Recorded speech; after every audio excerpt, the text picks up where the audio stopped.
Presentation का first page लगाते हैं।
ठीक है। उम्मीद करता हूँ सभी सदस्यों को मेरी आवाज आ रही है। इस डिस्ट्रिक्ट मिनरल फंड ट्रस्ट की जो गवर्निंग काउंसिल की 9वीं बैठक आज आहूत की गई है। और जो बैठक BMFT की जा रही है, पिछली बैठक इसकी जो गवर्निंग काउंसिल की बैठक हुई थी, काफी समय बीत चुका है, उसको 28/2/2020 को आखिरी बैठक आयोजित की गई थी। और बीच इस पूरे साल कोविड को लेकर के चूंकि सभी लोग बिजी रहे थे और यह आवश्यक है कि जो सेकेंड वेव आया है उसके मद्देनजर चतरा जैसे जिले को, जहाँ पे स्वास्थ्य सुविधाओं की कमी है या स्वास्थ्य सुविधाओं को परमानेंटली स्ट्रॉन्ग करने की आवश्यकता है, तो इस संबंध में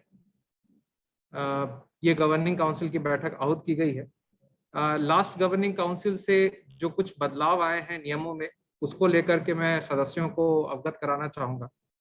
जो डिस्ट्रिक्ट मिनरल फंड का जो संचालन है, उसमें माननीय उच्च न्यायालय, जो हाईकोर्ट झारखंड के निर्देश के अनुसार विभाग के जो जनवरी 2021 के पत्र के आलोक में 2 मुख्य बदलाव किए गए हैं। पहला है कि जो पेयजलापूर्ति और स्वच्छता संबंधी योजनाएं हैं, तो उन योजनाओं का की फंडिंग जो है वो केंद्र सरकार के तौर पे केंद्र सरकार के द्वारा जल जीवन मिशन के अंतर्गत संभावित है। तो इसीलिए उस पत्र के आलोक में यह निर्देश दिया गया है कि जलापूर्ति संबंधी योजनाएं डीएमएफटी से अभी फिलहाल नहीं ली जाएंगी। और जो दूसरा मुख्य गाइडलाइन मिला है प्रधानमंत्री खनिज कल्याण योजना के अंतर्गत, इस सूची जो भी योजनाएं पारित होती हैं शासन निकाय से, उनकी अनुमति फिर माइंस डिपार्टमेंट के द्वारा भी प्राप्त की जाएगी। तो मुख्यतः डीएमएफटी की जो भी योजनाओं का जो चयन प्रक्रिया है, उसके लिए ग्राम सभा, मैनेजमेंट कमेटी के पश्चात गवर्निंग काउंसिल के पश्चात कुछ बड़ी योजनाएं जो हैं उसमें संबंधित विभाग से एनओसी या फिर अप्रूवल लेने की आवश्यकता होती है, और उसके पश्चात सभी जितने भी योजनाएं हैं उसकी अनुमति जो है वो माइंस डिपार्टमेंट के द्वारा ली जाएगी। तो उस परिप्रेक्ष्य में जो कार्य किया जाएगा आज की बैठक में, उस पर कुछ बेसिक ब्रीफिंग की जाएगी। जो दूसरा मुख्य उद्देश्य है, जैसा कि आप देख सकते हैं कि यह बैठक केवल हेल्थ प्रोजेक्ट्स के लिए ली गई है। इसका संदर्भ ये है कि विभागीय ईमेल जो 20 अप्रैल को प्राप्त हुआ था, उसमें बताया गया था कि जो हेल्थ वर्क्स और स्कीम्स हैं जिसकी आवश्यकता है कोविड कंट्रोल, कोविड डिजास्टर के संबंध में लेने की, उसको जिला जो है अपने स्तर से अप्रूवल लेकर के उस पर कार्य आगे बढ़ा सकता है। और इसीलिए जो लॉन्ग टर्म हमें कोविड की रोकथाम के संबंध में भी और जो स्वास्थ्य संबंध में भी जो योजनाएं चयन करनी है, केवल उन्हीं की सूची आज हम गवर्निंग काउंसिल में प्रस्तुत कर रहे हैं। जो अन्य कंपोनेंट्स हैं पीएमकेकेवाई के गाइडलाइंस के अनुसार, उन कंपोनेंट्स के लिए गवर्निंग काउंसिल की बैठक अगले माह प्रस्तावित है, जिसमें स्वास्थ्य को छोड़ करके अन्य योजनाओं का भी चयन किया जाएगा। आगे बढ़ने से पहले मैं एक बार फिर से सभी सदस्यों का स्वागत करता हूं। माननीय मंत्री महोदय की कुछ टेक्निकल इश्यूज के कारण वो इसी कॉन्फ्रेंस हॉल से ही थोड़ी देर में ज्वाइन करेंगे, और तब तक के लिए मैं कुछ बेसिक जो बिंदु हैं हमारे डीएमएफटी के यथास्थिति को लेकर के, उस पर मैं सभी सदस्यों को अवगत कराना चाहूँगा। बैठक की रूपरेखा इस प्रकार से होगी। चूंकि ये ऑनलाइन माध्यम है और कई सदस्य पहली बार ऑनलाइन माध्यम से बैठक में जुड़ रहे हैं, तो बैठक की रूपरेखा इस प्रकार से होगी कि जो प्रेजेंटेशन है और जो सारी योजनाएं प्रस्तावित की जा रही हैं उसका हम एक बार आकलन करेंगे। जो डीएमएफटी के फंड की जो स्थिति है उसका आकलन किया जाएगा, सभी सदस्यों को बताया जाएगा, और उसके पश्चात कुछ वक्ताओं के द्वारा अपनी बातें कही जाएगी। उसके पश्चात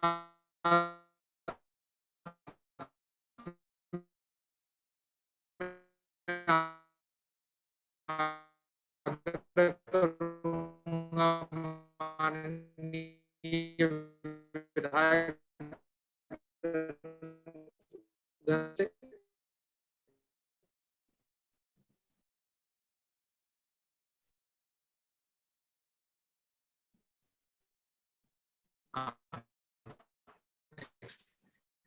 मेरे स्क्रीन में नहीं आ रहा है मेरे।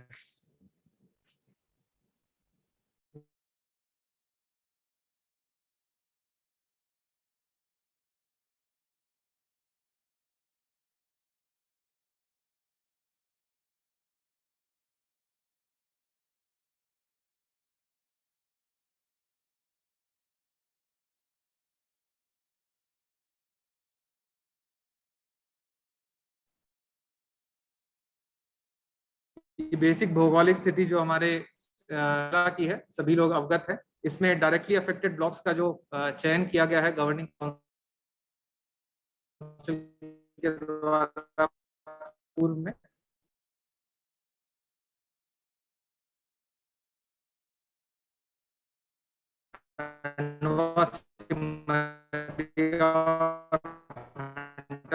और जो इंडिया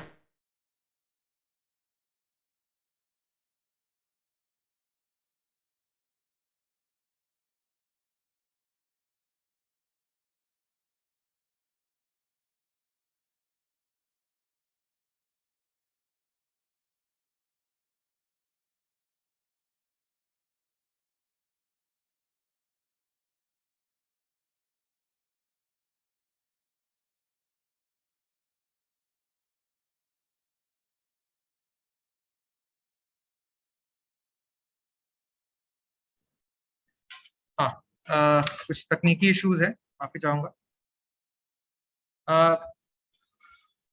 आई होप सभी को मेरी आवाज आ रही है। जो डीएमएफटी का अभी वस्तु स्थिति है, उसमें कुल जो फंड्स हमारे पास अवेलेबल हैं 626 करोड़ के आसपास हैं। इसमें से कुछ लायबिलिटीज हैं हमारी, जो पूर्व के स्वीकृत योजनाओं के लिए रिजर्व रखी गई हैं, जो कुल राशि 120 करोड़ की है। और जो कुल फंड हमारे पास अभी अवेलेबल है योजनाओं के चयन के लिए, वो 505 करोड़ के हैं।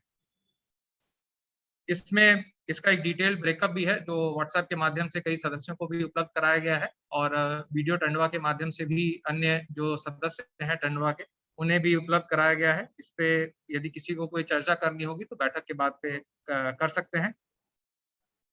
जो पूर्व की योजनाएं हैं जो जीबी के द्वारा प्रस्तावित की गई हैं, उसकी भी वस्तु स्थिति इस प्रेजेंटेशन में स्पष्ट की गई है। इसकी भी सूची पूर्व में सर्कुलेट की जा चुकी है, और कई योजनाएं कंप्लीशन पूर्ण हो चुका है, कई योजनाएं लंबित हैं। इस पे भी यदि किसी सदस्य को कोई इशू रेज करना है तो बैठक के अंत में कर सकते हैं।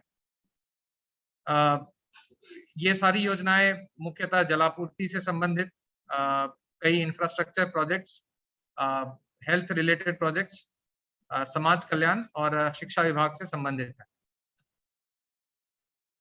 जो गाइडलाइंस है हमारे बैठक डीएमएफटी के फंड्स के संचालन की, उसमें सभी को पता है कि डायरेक्टली अफेक्टेड और इनडायरेक्टली अफेक्टेड एरियाज का सेगमेंटेशन किया गया है, और उसमें ग्राम सभा के माध्यम से पारित होकर के मैनेजमेंट काउंसिल और गवर्निंग काउंसिल के बाद अप्रूवल दिया जाता है। अप्रूवल के पश्चात कुछ बड़ी योजनाएं संबंधित विभाग के द्वारा भी अप्रूव की जाती हैं, और जैसा कि पत्र में उल्लेख किया गया है कि एक एडिशनल अप्रूवल माइंस डिपार्टमेंट के द्वारा इसमें दिया जाएगा। इसमें यूटिलाइजेशन जो है वो 60% 40% का है हाई प्रायोरिटी एरियाज और other priority areas. High priority areas में ड्रिंकिंग वाटर सप्लाई और सैनिटेशन मुख्यतः बड़ी योजनाओं का चयन किया जाता रहा है, लेकिन विभाग के रिसेंट गाइडलाइंस के आलोक में ड्रिंकिंग वाटर की योजनाएं जल जीवन मिशन के अंतर्गत लिए जाने के कारण उन योजनाओं को डीएमएफटी से नहीं लिए जाने का निर्देश प्राप्त है। इसीलिए हमारा जो फोकस है वो हाई प्रायोरिटी एरियाज में environmental preservation, health care, education, women and children, aged and disabled और स्किल डेवलपमेंट को लेकर के है। जो अन्य प्रायोरिटी एरियाज हैं वो फिजिकल इंफ्रास्ट्रक्चर, इरिगेशन, एनर्जी और अन्य मेजर्स को लेकर के है। जिसमें से 5% जो व्यय किया जाता है वो एडमिनिस्ट्रेटिव एक्सपेंसेस के तौर पे किया जा सकता है। ऑडिट और अकाउंट, इसके ऑडिट रिपोर्ट्स जो है वो प्राप्त किए जाते हैं और सारे एनुअल रिपोर्ट्स को सबमिट किया जाता है।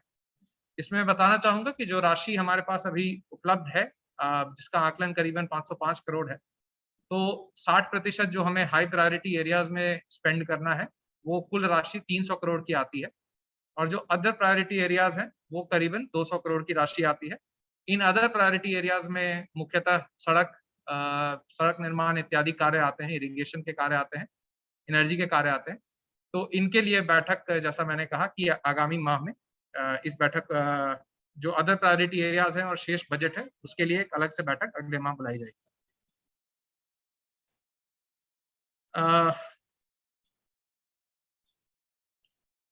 जो प्रोजेक्ट्स लिए गए हैं, कुछ प्रोजेक्ट्स जो इस गवर्निंग काउंसिल के द्वारा पूर्व में किए गए हैं, कई मॉडल आंगनबाड़ी लिए गए थे। हेल्थ क्यूब के द्वारा डायग्नोस्टिक सर्विसेज, आरोग्य कुंजी का वितरण, वाटर सप्लाई की योजना टंडवा में जो प्रक्रियाधीन है, एमटीसी वैन का संचालन, केयान डिवाइस इत्यादि का परिचालन जो है वो शुरू किया जा चुका है। एक जो मुख्य बदलाव हमारे सिस्टम में आया है कि पूर्व के गवर्निंग काउंसिल में जैसा निर्देश दिया गया था डीएमएफटी के पीएमयू के गठन के लिए, तो उसके लिए एक 8 सदस्यीय पीएमयू का भी गठन किया गया है, और उसकी टीम कार्यरत है। उस टीम ने भी सभी जैसा को आपको जानकारी होगी, टंडवा के सभी क्षेत्रों में जाकर के ग्राम सभा कंडक्ट कराई है। अन्य जगहों से भी योजनाओं का संकलन किया गया है, और उन योजनाओं में से जो स्वास्थ्य संबंधी योजनाएं हैं उनको आज इस बैठक में रखा जा रहा है। ये इस पीएमयू का काम अकाउंट्स कीपिंग, ऑडिट के साथ साथ योजनाओं का चयन, और कई सेक्टर एक्सपर्ट्स हैं जो health, skill development, livelihoods, agriculture और primary and secondary health, tertiary health इत्यादि के लिए रखे गए हैं। Team lead tertiary health, primary health के लिए सदस्य हैं, लाइवलीहुड एंड स्किल डेवलपमेंट के लिए हैं, फिजिकल इंफ्रास्ट्रक्चर, डेटा एनालिस्ट और फाइनेंस। जो हमारी योजनाएं पारित की जानी है आज की बैठक में, उसका जो एक सारणी है वो सभी सदस्यों को उपलब्ध कराया जा चुका है। फिर भी इससे मैं एक बार गो थ्रू कर जाता हूं, और इस प्रोजेक्ट के क्या क्या कंपोनेंट्स हैं, इसके डिटेल्ड कंपोनेंट्स भी उपलब्ध हैं। यदि किसी भी सदस्य को इसकी विवरणी प्राप्त करनी है तो DMFT PMU के माध्यम से या मेरे माध्यम से प्राप्त की जा सकती है। पहला प्रस्ताव जो है CHC टंडवा का अपग्रेडेशन। इसमें मैं बताना चाहूंगा कि CHC टंडवा के अपग्रेडेशन के लिए CCL के द्वारा ना, CCL ना, NTPC और CCL के द्वारा CSR का भी सपोर्ट प्राप्त हुआ है। उसके अलावा भी वहाँ के जो हॉस्पिटल बिल्डिंग है और अन्य आवासीय परिसर है, उनके अपग्रेडेशन के लिए, उनमें मशीनरी, इक्विपमेंट इत्यादि के प्रोक्योरमेंट के लिए अपग्रेडेशन की योजना 2 करोड़ 20 लाख की प्रस्तावित है।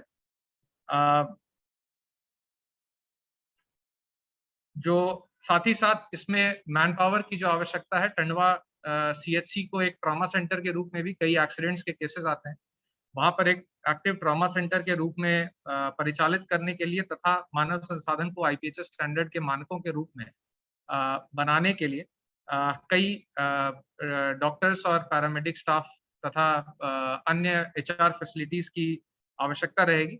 उसके लिए प्रस्तावित है, ताकि CHC टंडवा और CHC टंडवा के अंतर्गत जो और अन्य उपकेंद्र और PHCs हैं, उसमें भी डॉक्टर की पदस्थापना की जा सके। उसके लिए मैन पावर अपग्रेडेशन का प्रोजेक्ट जो है प्रस्तावित है। ये ब्रेकअप है CHC टंडवा में जो स्पेशलिस्ट नर्सेज और पैरामेडिकल स्टाफ हैं, साथ ही साथ एडमिनिस्ट्रेटिव स्टाफ और ग्रुप B स्टाफ को रिक्रूट करना है और उन्हें काम पे लगाना है। साथ ही साथ ट्रॉमा सेंटर के लिए कुछ अतिरिक्त आवश्यकताएं होती हैं, जिसके लिए कुछ स्पेशलिस्ट पोजीशंस और पैरामेडिक पोजीशन अलग से रिक्रूट करने की आवश्यकता होगी।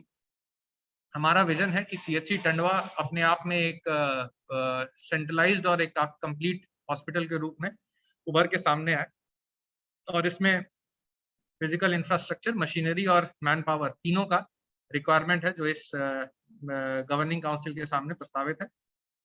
साथ ही साथ सदर हॉस्पिटल का मैन पावर रिक्रूटमेंट IPHS मानकों के आधार पे, IPHS मानक basically Indian public health standards का एक मानक रूप होता है, और पब्लिक हेल्थ फैसिलिटीज में इसका अनुपालन जो है आवश्यक होता है। और इसके चूंकि सदर अस्पताल निर्माणाधीन भी है, तो जब तक वो कंस्ट्रक्शन पूरा होता है तब तक हम चाहेंगे कि उसके हिसाब से मैन पावर का भी रिक्रूटमेंट किया जाए। ये डिटेल्स उसके हैं मैन पावर के। सफाई वाहन प्रायः एक शिकायत टंडवा क्षेत्र में स्वीपिंग को लेकर के है। उसके लिए 4 क्लीनिंग स्वीपिंग ट्रक्स का जो प्रावधान है वो किया गया है।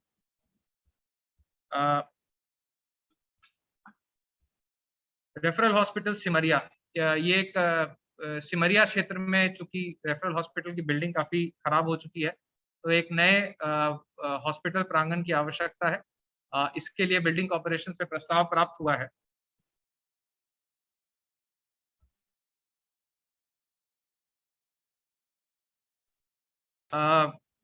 ये करीबन 21 करोड़ की योजना रहेगी। रेफरल हॉस्पिटल जो पूरा लैंड स्पेस है, उसमें एक हॉस्पिटल और आवासीय परिसर का जो प्रावधान है, साथ ही साथ MTC और डॉक्टर क्वार्टर, ये सभी चीजें इसमें प्रावधानित रहेंगी। CHC प्रतापपुर भी हमारा एक छूटा हुआ प्रखंड है, जहां पर स्वास्थ्य सुविधा के लिए आवश्यक बिल्डिंग की कमी है। ये भी एक प्रस्तावित योजना है, जिसमें CHC, doctors quarter, garage, shelter और इत्यादि कंपोनेंट जो है वो इंक्लूडेड रहेंगे। हमारी उम्मीद है कि हालांकि ये प्रावधान इस राशि का दिया गया है, लेकिन इसका व्यय अगले जो प्रोजेक्ट पीरियड है, यानी 1.5 से 2 साल जो भी अवधि लगेगी, उसमें इस राशि को यूज किया जाएगा। ये एक योजना सेंट्रलाइज्ड किचन की सिमरिया में है। हालांकि इसे ओरिजिनली सोचा गया था मिड डे मील्स के आवश्यकता के रूप में, लेकिन कोविड में जो खाने को लेकर के इश्यूज क्रिएट हुए हैं, या लोगों को काफी सारे माइग्रेंट पॉपुलेशन या अन्य मोबाइल पॉपुलेशन, या फिर एक बड़े क्षेत्र में हॉट फूड मील उपलब्ध कराने की जो सुविधा है, वो शिक्षा विभाग ही नहीं बल्कि आंगनबाड़ियों में भी उसकी आवश्यकता रहती है। और ये अक्षय पात्रा के मॉडल के हिसाब से हम लोग प्रस्तावित कर रहे हैं कि एक सेंट्रलाइज किचन सिमरिया में स्थापित हो, जहां से टंडवा और सिमरिया दोनों के लिए हॉट कुक मील का प्रावधान सभी स्कूलों के लिए किया जा सके। बताना चाहूंगा कि शिक्षा विभाग के द्वारा इस मॉडल का के गाइडलाइन सर्कुलेट किए गए हैं और इस योजना में आगे बढ़ने से पहले विभाग से भी एनओसी प्राप्त किया जाएगा जो शेष है। एक प्रोविजन जो हम प्रस्तावित कर रहे हैं, करीबन 5 करोड़ की राशि जो है इनकम्प्लीट पीएचसीज और सीएचसीज, कई क्षेत्रों में सब सेंटर्स और पीएचसीज में इनकम्प्लीट बिल्डिंग्स खड़ी हैं या फिर उसमें सभी इक्विपमेंट या सभी चीजों का प्रावधान नहीं किया गया है और ऐसे कई इश्यूज जो है आते रहते हैं कई क्षेत्रों से। पीएचसी जहाँ के पीएचसी बिल्डिंग बन गए हैं लेकिन वहां पर इक्विपमेंट की कमी के कारण स्वास्थ्य सुविधाएं नहीं उपलब्ध की जा पा रही हैं, या सब सेंटर इनकम्प्लीट है या पीएचसी इनकम्प्लीट है, तो उसके लिए 5 करोड़ की राशि जो है वो इंफ्रास्ट्रक्चर कंप्लीशन के लिए प्रावधानित की जा रही है, जो इस गवर्निंग काउंसिल में प्रस्तावित है। शवदाह गृह, ये भी एक कोविड के समय एक आवश्यकता के रूप में उभर के सामने आई है और इससे टंडवा और चतरा नगर परिषद क्षेत्र में एक इलेक्ट्रिक क्रेमेटोरियम का प्रावधान है जो किया जा रहा है। एम्बुलेंस की आवश्यकता, एम्बुलेंस हालांकि राज्य सरकार से भी कुछ एम्बुलेंस प्राप्त होने की सूचना प्राप्त हुई है, लेकिन उसमें विलंब होने या उसमें समय लगने के अवस्था में 7 अतिरिक्त एम्बुलेंस, जिसमें से 4 बेसिक लाइफ सपोर्ट और 3 एडवांस लाइफ सपोर्ट एम्बुलेंसेस का प्रावधान किया गया है और इन एम्बुलेंसेस से जो भी ब्लॉक्स अनसर्विस्ड है उनमें इनका परिचालन सुनिश्चित किया जाएगा। साथ ही साथ कोविड के 3rd वेव की तैयारी के लिए गिद्धौर और इटखोरी ऑक्सीजन प्लांट और पीएसए प्लांट, ऑक्सीजन पाइपलाइन और योजना प्रस्तावित की गई है। इसमें भी मैं बताना चाहूंगा कि टंडवा में और ऑलरेडी सीसीएल और एनटीपीसी के माध्यम से ऑक्सीजन पाइपलाइन और पीएसए प्लांट की स्थापना की जा रही है और हंटरगंज में भी आरईसी के माध्यम से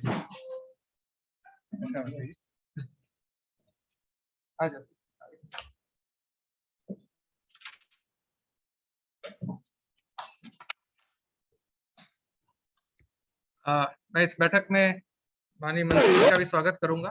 कुछ तकनीकी कारणों से वो ऑनलाइन नहीं जुड़ पाए, तो हमारे सभागार में हमारे साथ उपस्थित है। बैठक को आगे बढ़ाते हुए गिद्धौर और इटखोरी में पीएसए प्लांट और ऑक्सीजन पाइपलाइन की स्थापना प्रस्तावित की गई है। टंडवा में ऑलरेडी इसका कार्य शुरू किया जा चुका है, पीएसए प्लांट भी सीएसआर के माध्यम से इंस्टॉल किया जाएगा और हंटरगंज में भी आरईसी के सीएसआर सपोर्ट के माध्यम से पीएसए प्लांट और ऑक्सीजन पाइपलाइन की स्थापना की जाएगी। ये सभी फैसिलिटीज क्रियाशील होने के पश्चात हमारे जिले में सदर के अलावा हंटरगंज, टंडवा, इटखोरी और गिद्धौर, इन चारों जगहों पे ऑक्सीजन पाइपलाइन और पीएसए प्लांट की स्थापना की जा सकेगी। आंगनवाड़ी अपग्रेडेशन में हम लोग हर साल हर बैठक में कई मॉडल आंगनवाड़ीज का निर्माण किया गया है। इस बैठक में भी हम 250 मॉडल आंगनवाड़ी के अपग्रेडेशन का प्रस्ताव ला रहे हैं। साथ ही साथ कई आंगनवाड़ी अभी भी भवनहीन है। हालांकि नरेगा के माध्यम से कन्वर्जन से कुछ विभागीय आंगनवाड़ी का निर्माण भी चल रहा है, लेकिन उसके पश्चात भी करीबन 200 ऐसे आंगनवाड़ी हैं जिनका अभी भी भवन नहीं है। तो इसीलिए हम सभी आंगनवाड़ियों को भवन उपलब्ध कराने एवं उन आंगनवाड़ियों को मॉडल आंगनवाड़ी के रूप में बनाने के लिए राशि का प्रावधान कर रहे हैं। इसमें भी नरेगा के कन्वर्जन से कार्य किया जाएगा और नरेगा के अलावा जो शेष राशि होगी वो डीएमएफटी के माध्यम से उपलब्ध कराई जाएगी।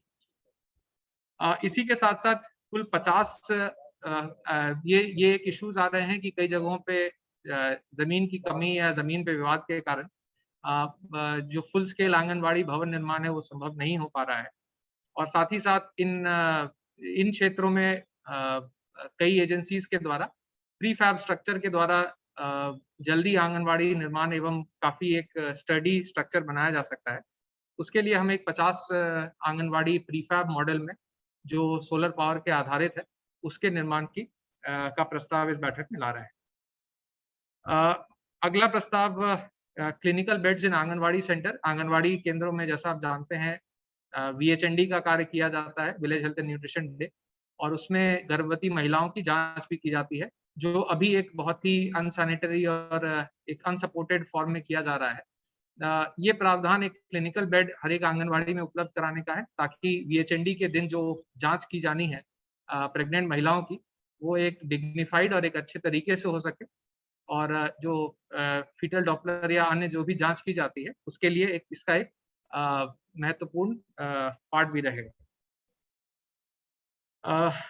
अगला प्रस्ताव आंगनवाड़ी वर्कर्स के ट्रेनिंग और सर्टिफिकेशन का है। अभी आंगनवाड़ी वर्कर्स को जो प्रशिक्षण का कार्य है वो विभागीय स्तर पे दिया जाता है, लेकिन इन्हें एक सर्टिफाइड कोर्स कराने के लिए और उस सर्टिफिकेट के आधार पे बेहतर PCC के कार्य या बेहतर कार्य करने के लिए एक इंसेंटिव स्कीम भी चलाई जाएगी, और उसके साथ साथ इन्हें एक सर्टिफिकेशन के लिए प्रेरित भी किया जाएगा, ताकि हमारे आंगनवाड़ियों में सिर्फ अर्ली चाइल्डहुड केयर और एजुकेशन को लेकर के जो पढ़ाई की गुणवत्ता है 3 से 5 के बच्चों के लिए वो बेटर की जा सके।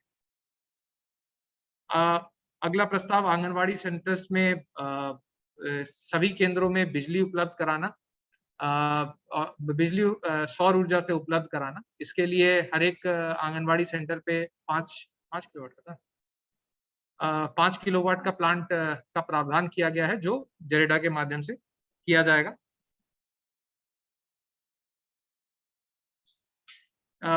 अगला प्रस्ताव CHC इटखोरी में ट्रॉमा सेंटर के रूप में डेवलप करने के लिए को लेकर के है, और उसके अपग्रेडेशन को लेकर के है, ताकि वहां पर थोड़े एडवांस लेवल की मेडिकल फैसिलिटीज भी उपलब्ध कराई जा सके, और साथ ही साथ इटखोरी साइड में जो एक्सीडेंट्स होते हैं उन्हें इटखोरी गिद्धौर एरिया में जो भी एक्सीडेंट्स होते हैं रोड पर, उन्हें अच्छी ट्रॉमा सेंटर लेवल की सुविधाएं उपलब्ध कराने के लिए ये इस राशि का प्रावधान किया जा रहा है। साथ ही साथ इनमें मैन पावर ऑगमेंटेशन का भी प्लान प्रस्तावित है, जो यहाँ पर डॉक्टर्स और पैरामेडिक स्टाफ के एडिशनल संख्या को लेकर के है। CHC हंटरगंज में जैसा मैंने बताया REC CSR के माध्यम से ऑक्सीजन पाइपलाइन और प्लांट के इंस्टॉलेशन की योजना है।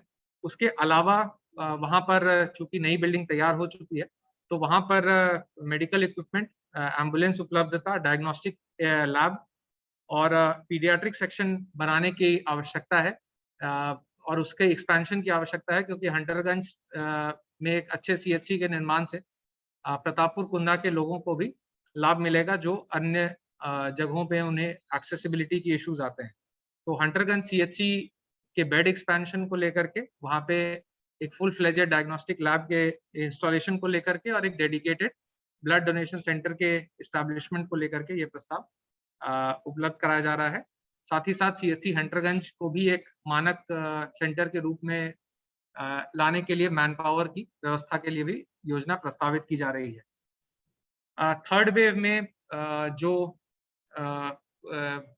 संशय की स्थिति बनी हुई है कि थर्ड वेव में बच्चों पे असर अधिक पड़ेगा, उसके लिए पीडियाट्रिक ICU का एक प्रावधान किया जा रहा है, क्योंकि सदर बिल्डिंग में अब उतनी जगह नहीं है, और गिद्धौर यहाँ से निकट है और वहाँ पर भी इमरजेंसी केसेस को डील करने की व्यवस्था रहनी चाहिए। तो इसीलिए पीडियाट्रिक ICU का इंस्टॉलेशन गिद्धौर सेंटर में प्रस्तावित किया जा रहा है, मेडिकल इक्विपमेंट, पाइपलाइन और PSA के साथ। एक योजना जो ब्लॉक स्तर पे इन योजनाओं के क्रियान्वयन और अन्य DMFT की योजनाओं के क्रियान्वयन को लेकर के है, वो यहाँ की ब्लॉक डेवलपमेंट फेलोशिप प्रोग्राम है। जिस प्रकार से नीति आयोग के यंग प्रोफेशनल्स या फिर एस्पिरेशनल डिस्ट्रिक्ट प्रोग्राम संचालित किया जाता है, उसी तरह से हमारा ये मानना है कि ब्लॉक लेवल पे 1 से 2 साल के टेन्योर पर यंग और जो पढ़े लिखे यहाँ करके लोकल बच्चे हैं, उनको एक अच्छी ट्रेनिंग उपलब्ध करा करके हमारे ब्लॉक को और सुदृढ़ करने और वहाँ पर विकास योजनाओं को और गति देने के लिए एक फेलोशिप प्रोग्राम के संचालित करने की आवश्यकता है। ये स्वास्थ्य के साथ साथ जो अन्य सर्वेलेंस कार्य हैं, एस्पिरेशनल डिस्ट्रिक्ट प्रोग्राम के तर्ज पर ही इसको संचालित किया जाएगा, ताकि सभी क्षेत्रों में जो भी चाहे DMFT के माध्यम से हो, चाहे प्लानिंग योजना विभाग के माध्यम से हो, जो भी ऐसी अलग योजनाएं होती हैं उनके संचालन को गति प्रदान करने के लिए और साथ ही साथ हमारे बीडीओस को फील्ड पर एडिशनल असिस्टेंस प्रोवाइड करने के लिए एक ब्लॉक डेवलपमेंट फेलोशिप प्रोग्राम प्रस्तावित की जा रही है, जिसमें प्रत्येक ब्लॉक में 2 फेलोज का चयन किया जाएगा जो इस जिले के ही होंगे और उन्हें एक ट्रेनिंग के पश्चात फील्ड में डिप्लॉय किया जाएगा for a period of 1 to 2 years। जो अगला प्रस्ताव है हमारा एड्स फॉर डिसेबल्ड को लेकर के है। इसमें एक बेसिक ओवरऑल अप्रूवल लिया जा रहा है कि जितने भी डिसेबल्ड व्यक्ति हैं जिले में, चाहे वो लोकोमोटर डिसेबिलिटी हो, चाहे वो आई डिसेबिलिटी हो या हियरिंग डिसेबिलिटी हो, उसमें जो भी एड्स की आवश्यकता है उसे जिला प्रशासन द्वारा डीएमएफटी के माध्यम से मुफ्त में उपलब्ध कराया जाएगा और इसके लिए हमने एक बेसिक प्रावधान रखा है। इसे आवश्यकता के अनुसार हम लोग आगे भी बदलाव करते रहेंगे। जो अगला प्रस्ताव है सदर हॉस्पिटल का, हालांकि सदर हॉस्पिटल की बिल्डिंग निर्माणाधीन है, लेकिन उसके अलावा एक full fledged CT-MRI diagnostic lab के इंस्टॉलेशन के का प्रावधान किया जा रहा है। यह CT-MRI फैसिलिटीज जो हैं हमारे जिले में, हमारा ये मानना है कि सदर अस्पताल चतरा की वस्तुस्थिति ऐसी होनी चाहिए कि आसपास के जिले के लोग भी यहाँ पर आकर के अपने ट्रीटमेंट कराएं। आजकल आप लोगों को भी पता है CT-MRI के कॉस्ट किसी भी गरीब व्यक्ति के लिए प्रोहिबिटिव हो चुके हैं और पब्लिक हॉस्पिटल में इन सेवाओं की उपलब्धता बहुत आवश्यक है और इसीलिए इस योजना को इसमें प्रस्तावित किया जा रहा है। इसके संचालन में मैन पावर जो है या तो कॉन्ट्रैक्चुअल या फिर ऑनलाइन कंसल्टेशन या नहीं तो पीपी के माध्यम से किया जाएगा और इसके जो अलग-अलग प्रोविजंस है उसको एक्सप्लोर किया जाएगा ताकि ये CT-MRI और जो अन्य डायग्नोस्टिक्स इसमें इंक्लूडेड है वो सभी संचालित किए जा सके। जो अगला प्रस्ताव है सोलर पावर का। बिजली की स्थिति कई जगहों पे थोड़ी सी इश्यूज क्रिएट करती हैं और इन सभी स्वास्थ्य केंद्रों और उपकेंद्रों में निर्बाध बिजली आपूर्ति के लिए एक हाई कैपेसिटी सोलर पावर की आवश्यकता रहती है। कई जगहों पे ये इंस्टॉल्ड भी है बट उसकी कैपेसिटी अब कम हो गई है और एक अच्छे CHC या सदर को चलाने के लिए इसकी कैपेसिटी एक्सपेंशन की आवश्यकता है और इसीलिए हम लोग सोलर पावर बैकअप के तौर पे सदर में 100 किलोवाट का एक सोलर फार्म, 17 CHCs और PHCs में 60 किलोवाट का एक सोलर पावर प्लांट और जो हमारे 50 हेल्थ एंड वेलनेस सेंटर्स हैं जो आयुष्मान भारत के अंतर्गत जिनका उन्नयन किया गया है उनमें 50 किलोवाट का सोलर पावर प्लांट की स्थापना का प्रस्ताव ला रहे हैं। सदर हॉस्पिटल और CHC हंटरगंज में ऑपरेशन थिएटर का प्रावधान, ये सदर अस्पताल में हमारा विजन है कि अच्छे से अच्छे ऑपरेशंस भी कंडक्ट किए जा सकें और उसके लिए चाहे वो किसी भी डिसिप्लिन में हो, ENT हो या ऑर्थो हो या और हो सकता है कुछ अगर हम स्पेशल एफर्ट लगाएं तो एडवांस सर्जरीज भी कर सकें। तो उस विजन को ध्यान में रखते हुए सदर हॉस्पिटल और CHC हंटरगंज में मॉड्यूलर OT की स्थापना का प्रस्ताव जो है लाया जा रहा है, जो लॉन्ग टर्म में इस यहाँ के स्वास्थ्य सेवाओं को बेहतर करने में कारगर होगा। बाइक एम्बुलेंस, इस बाइक एम्बुलेंस का संचालन कई जगहों पे किया जा रहा है परंतु उसमें फ्यूल और ऑपरेशनल कॉस्ट को लेकर के संशय की स्थिति बनने के कारण कुछ जगहों पे इसका परिचालन में कुछ व्यवधान प्राप्त हो रहे हैं। इसीलिए इनके रनिंग कॉस्ट के लिए जो भी CHCs को ये हैंडओवर किए गए हैं उनमें एक बेसिक 50,000 पर मंथ का रनिंग कॉस्ट का प्रावधान किया गया है ताकि ये सभी दूर दराज क्षेत्रों में इनका परिचालन सुनिश्चित किया जा सके। कोल्ड चेन पॉइंट्स, वैक्सीन की उपलब्धता सभी अभी हमारे पास 6 कोल्ड चेन पॉइंट्स हैं जिसके कारण लावालौंग, कुंदा और कई अन्य जगहों पे कोल्ड चेन पॉइंट न रहने के कारण वैक्सीनेशन कार्यक्रम में विलंब होता है, पहुंचने में दिक्कत होती है। तो 5 अतिरिक्त कोल्ड चेन पॉइंट्स का प्रावधान जो है किया जा रहा है। 3 अतिरिक्त मैल्यूट्रिशन ट्रीटमेंट सेंटर की आवश्यकता इटखोरी, गिद्धौर और प्रतापपुर में की जा रही है ताकि जो मैल्यूट्रिशन ट्रीटमेंट के लिए जैसा आप जानते हैं कि माताओं को अधिक दूरी जाकर के रहने में दिक्कत होती है और अभी हमारे पास 4 MTCs हैं जिनका उन्नयन कार्य भी DMFT के माध्यम से किया गया है।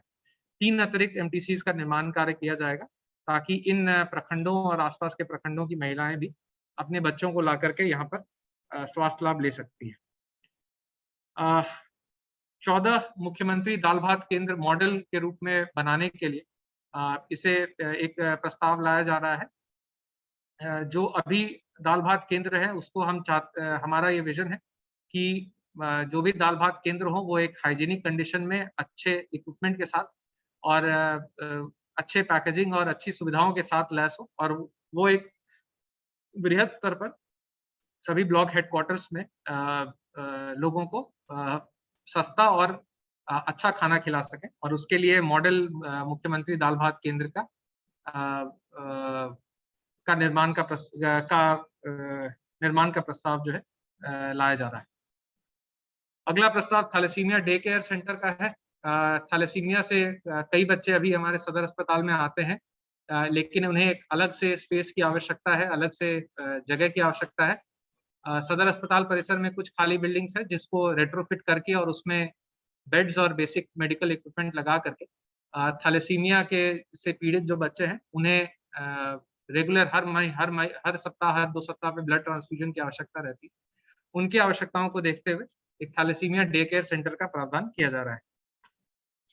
साथ ही साथ जेरियाट्रिक और एल्डरली केयर एक काफी जीवंत समस्या है, और जिससे कोई भी प्रखंड, कोई भी जिला अछूता नहीं है, और इसीलिए एक जेरियाट्रिक और एल्डरली केयर यानी वृद्ध जनों के लिए फिजियोथेरेपी यूनिट का प्रावधान किया जा रहा है। इस फिजियोथेरेपी यूनिट में वृद्ध जनों को आवश्यक एड्स के अलावा जो अतिरिक्त आवश्यकताएं हैं उसका भी ध्यान रखा जा सकता है, और उन्हें प्रॉपर मेडिकल काउंसलिंग की जा सकती है। आईटी अपग्रेडेशन और ई पेशेंट मैनेजमेंट सिस्टम हमारे सभी सीएचसीज और सदर अस्पताल को एक ऑनलाइन सिस्टम से जोड़ने के लिए, और उसके लिए जो आवश्यक आईटी इंफ्रास्ट्रक्चर की आवश्यकता है, इसे 4 जगहों में शुरू किया जाएगा जो हम मॉडल केंद्रों के रूप में डेवलप करना चाह रहे हैं: चतरा, हंटरगंज, टंडवा और इटखोरी। और इन 4 केंद्रों को एक इंटीग्रेटेड हॉस्पिटल मैनेजमेंट सिस्टम के माध्यम से जोड़ने का प्रस्ताव लाया जा रहा है। सिमरिया और प्रतापपुर में सभी सदस्य जानते हैं कि वहाँ पे जगह की कमी के कारण स्वास्थ्य सुविधाएं बहुत अच्छी तरह से नहीं दी जा पा रही हैं, और यदि जो बिल्डिंग्स हैं उसका भी निर्माण कार्य शुरू होता है तो उसमें भी 1.5 से 2 साल का समय लगने की संभावना है। तो इसीलिए इस इंटरिम पीरियड में एक प्रीफैब्रिकेटेड स्ट्रक्चर के आधार पे कैपेसिटी एक्सपेंशन का प्रावधान किया जा रहा है, ताकि वो जल्द से जल्द इंस्टॉल हो करके वहाँ पर कैपेसिटी एक्सपेंशन हो, और बिल्डिंग बन जाने के पश्चात भी उसका उपयोग जो है अन्य स्वास्थ्य कार्यों के लिए या एमटीसी केंद्र के रूप में उसे किया जा सके। 2 सदर अस्पताल में एक नियोनेटल केयर यूनिट का प्रावधान किया गया है। इटखोरी और टंडवा में 2 और एसएनसीयू का प्रावधान किया जा रहा है, जहां पर जो न्यूबॉर्न बच्चे हैं, छोटे बच्चे हैं जिन मैच्योर होते हैं, कम वेट होता है, उन्हें जा सके। 2 एसएनसीयू। आवाज आ रही है? एक अतिरिक्त प्रावधान एम्बियंस इंप्रूवमेंट को लेकर के है। सभी हॉस्पिटल्स को एक अच्छी अवस्था में रखने के लिए वहाँ के लैंडस्केपिंग या वहाँ के जो लोगों को सुविधाएं उपलब्ध कराई जाती हैं, चाहे वो आरओ फिल्टर हो, बैठने की सुविधा हो, वेटिंग एरिया हो, परिसर का सुंदरीकरण हो। अगर हमारे पास डॉक्टर्स आते हैं, मेडिकल प्रोफेशनल्स आते हैं, उनके रहने की सुविधाएं अगर हम अच्छी नहीं देंगे तो जो हमारा अट्रैक्टिवनेस है एक जिले के तौर पे, उसमें कमी आएगी। और इसीलिए हम चाहते हैं कि जो भी हम जिसको भी हम रिक्रूट करें, उन्हें एक अच्छा वर्किंग एनवायरनमेंट मिले, खासकर डॉक्टर्स और जो नर्सेज हैं उन्हें एक अच्छा फंक्शनल वर्किंग एनवायरनमेंट रहे। और ऐसा कोई रीज़न नहीं है क्यों हमारे जो सीएचसीज हैं और जो हमारा सदर अस्पताल है वो एक कॉर्पोरेट हॉस्पिटल के तौर पे, एक अच्छे एम्बियंस के तौर पे डेवलप नहीं कर सकते। तो इसीलिए एक बेसिक कॉर्पस फंड रखा गया है करीबन 3 करोड़ का, जिससे PHCs, health and wellness centres और सीएचसीज और सदर अस्पताल के सौंदर्यीकरण, वहाँ पे पेशेंट फैसिलिटीज उपलब्ध कराना, वहाँ पे पेशेंट को अलग-अलग एमिनिटीज उपलब्ध कराना, इसके लिए एक कॉर्पस जो है प्रस्तावित किया गया है। कोविड में जो मॉनिटरिंग का जो प्रक्रिया है, और खास करके जिला स्तर पे एक सेंट्रलाइज्ड कमांड सेंटर या एक कोविड वॉर रूम के तौर पे डेवलप करने की आवश्यकता है, जहां से सभी क्षेत्रों का मॉनिटरिंग किया जा सके। ये कोविड के लिए ही नहीं बल्कि अन्य सभी लॉन्ग टर्म आवश्यकताएं जहां पे एक इंटीग्रेटेड सर्वेलेंस की आवश्यकता होती है, चाहे वो कोई डिजास्टर के दौरान जो सेंट्रलाइज्ड मॉनिटरिंग की आवश्यकता होती है, लॉ एंड ऑर्डर की होती है, हेल्थ की भी कई योजनाएं होती हैं जिसका कंट्रोल रूम से मॉनिटरिंग और ट्रैकिंग किया जाता है। चूंकि इस जिले में इसकी आवश्यकता है तो इसे हम इस बैठक में प्रस्तावित कर रहे हैं। मोबिलिटी सपोर्ट फॉर एएनएम्स, इसमें कई एएनएम्स को काफी दूर क्षेत्रों में जाकर के टीकाकरण का कार्य किया जाता है और इसमें विलंब काफी होता है। लोगों के बीच में एएनएम्स को ये सुविधा उपलब्ध कराई जानी है और इसके लिए सभी सब सेंटर्स पे सभी एएनएम्स के लिए हम लोग मोबिलिटी सपोर्ट के तौर पे स्कूटी का प्रावधान जो है वो प्रस्तावित कर रहे हैं इस गवर्निंग काउंसिल की बैठक में। पीएचसी जोरी भी एक इम्पोर्टेंट सेंटर है हमारा, जो हंटरगंज और चतरा के बीच में पड़ता है और उसके अपग्रेडेशन का भी कार्य जो है, बेसिक इक्विपमेंट उसकी भी बिल्डिंग तैयार है लेकिन उसमें इक्विपमेंट की कमी है, तो इसीलिए उसके लिए हम लोग एक सेपरेट प्रोविजन कर रहे हैं। ये प्रस्तावित कुछ कॉर्पस फंड डीएचएस का है, डिस्ट्रिक्ट हेल्थ सोसाइटी को कई इक्विपमेंट, कई कंज्यूमेबल्स, कई मेडिसिन की आवश्यकता होती है और कई बार स्टेट से इंडेंट करने पे उसमें आने में विलंब होता है, जैसा कुछ जगहों पे देखा गया। तो इसीलिए थोड़ी फ्लेक्सिबिलिटी बिल्डअप करने के लिए कुछ एडिशनल फंड्स का प्रोविजन डीएचएस के माध्यम से, जिसका उपयोग मुख्यतः जितने भी इक्विपमेंट्स लिए गए हैं उनके कंज्यूमेबल्स के तौर पे उनके रनिंग कॉस्ट को बेयर करने के लिए इसका प्रोविजन किया गया है। कुछ आइटम्स हैं जो इस बैठक में पोस्ट फैक्टो अप्रूवल के लिए लाए जा रहे हैं, जिन्हें किन्हीं कार्यों से पूर्ण प्रशासनिक स्वीकृति नहीं मिली या फिर जिस पे विमर्श हुआ, परंतु फुल फ्लेजेड अप्रूवल जो है करंट एसओआर के तौर पे नहीं मिल पाया।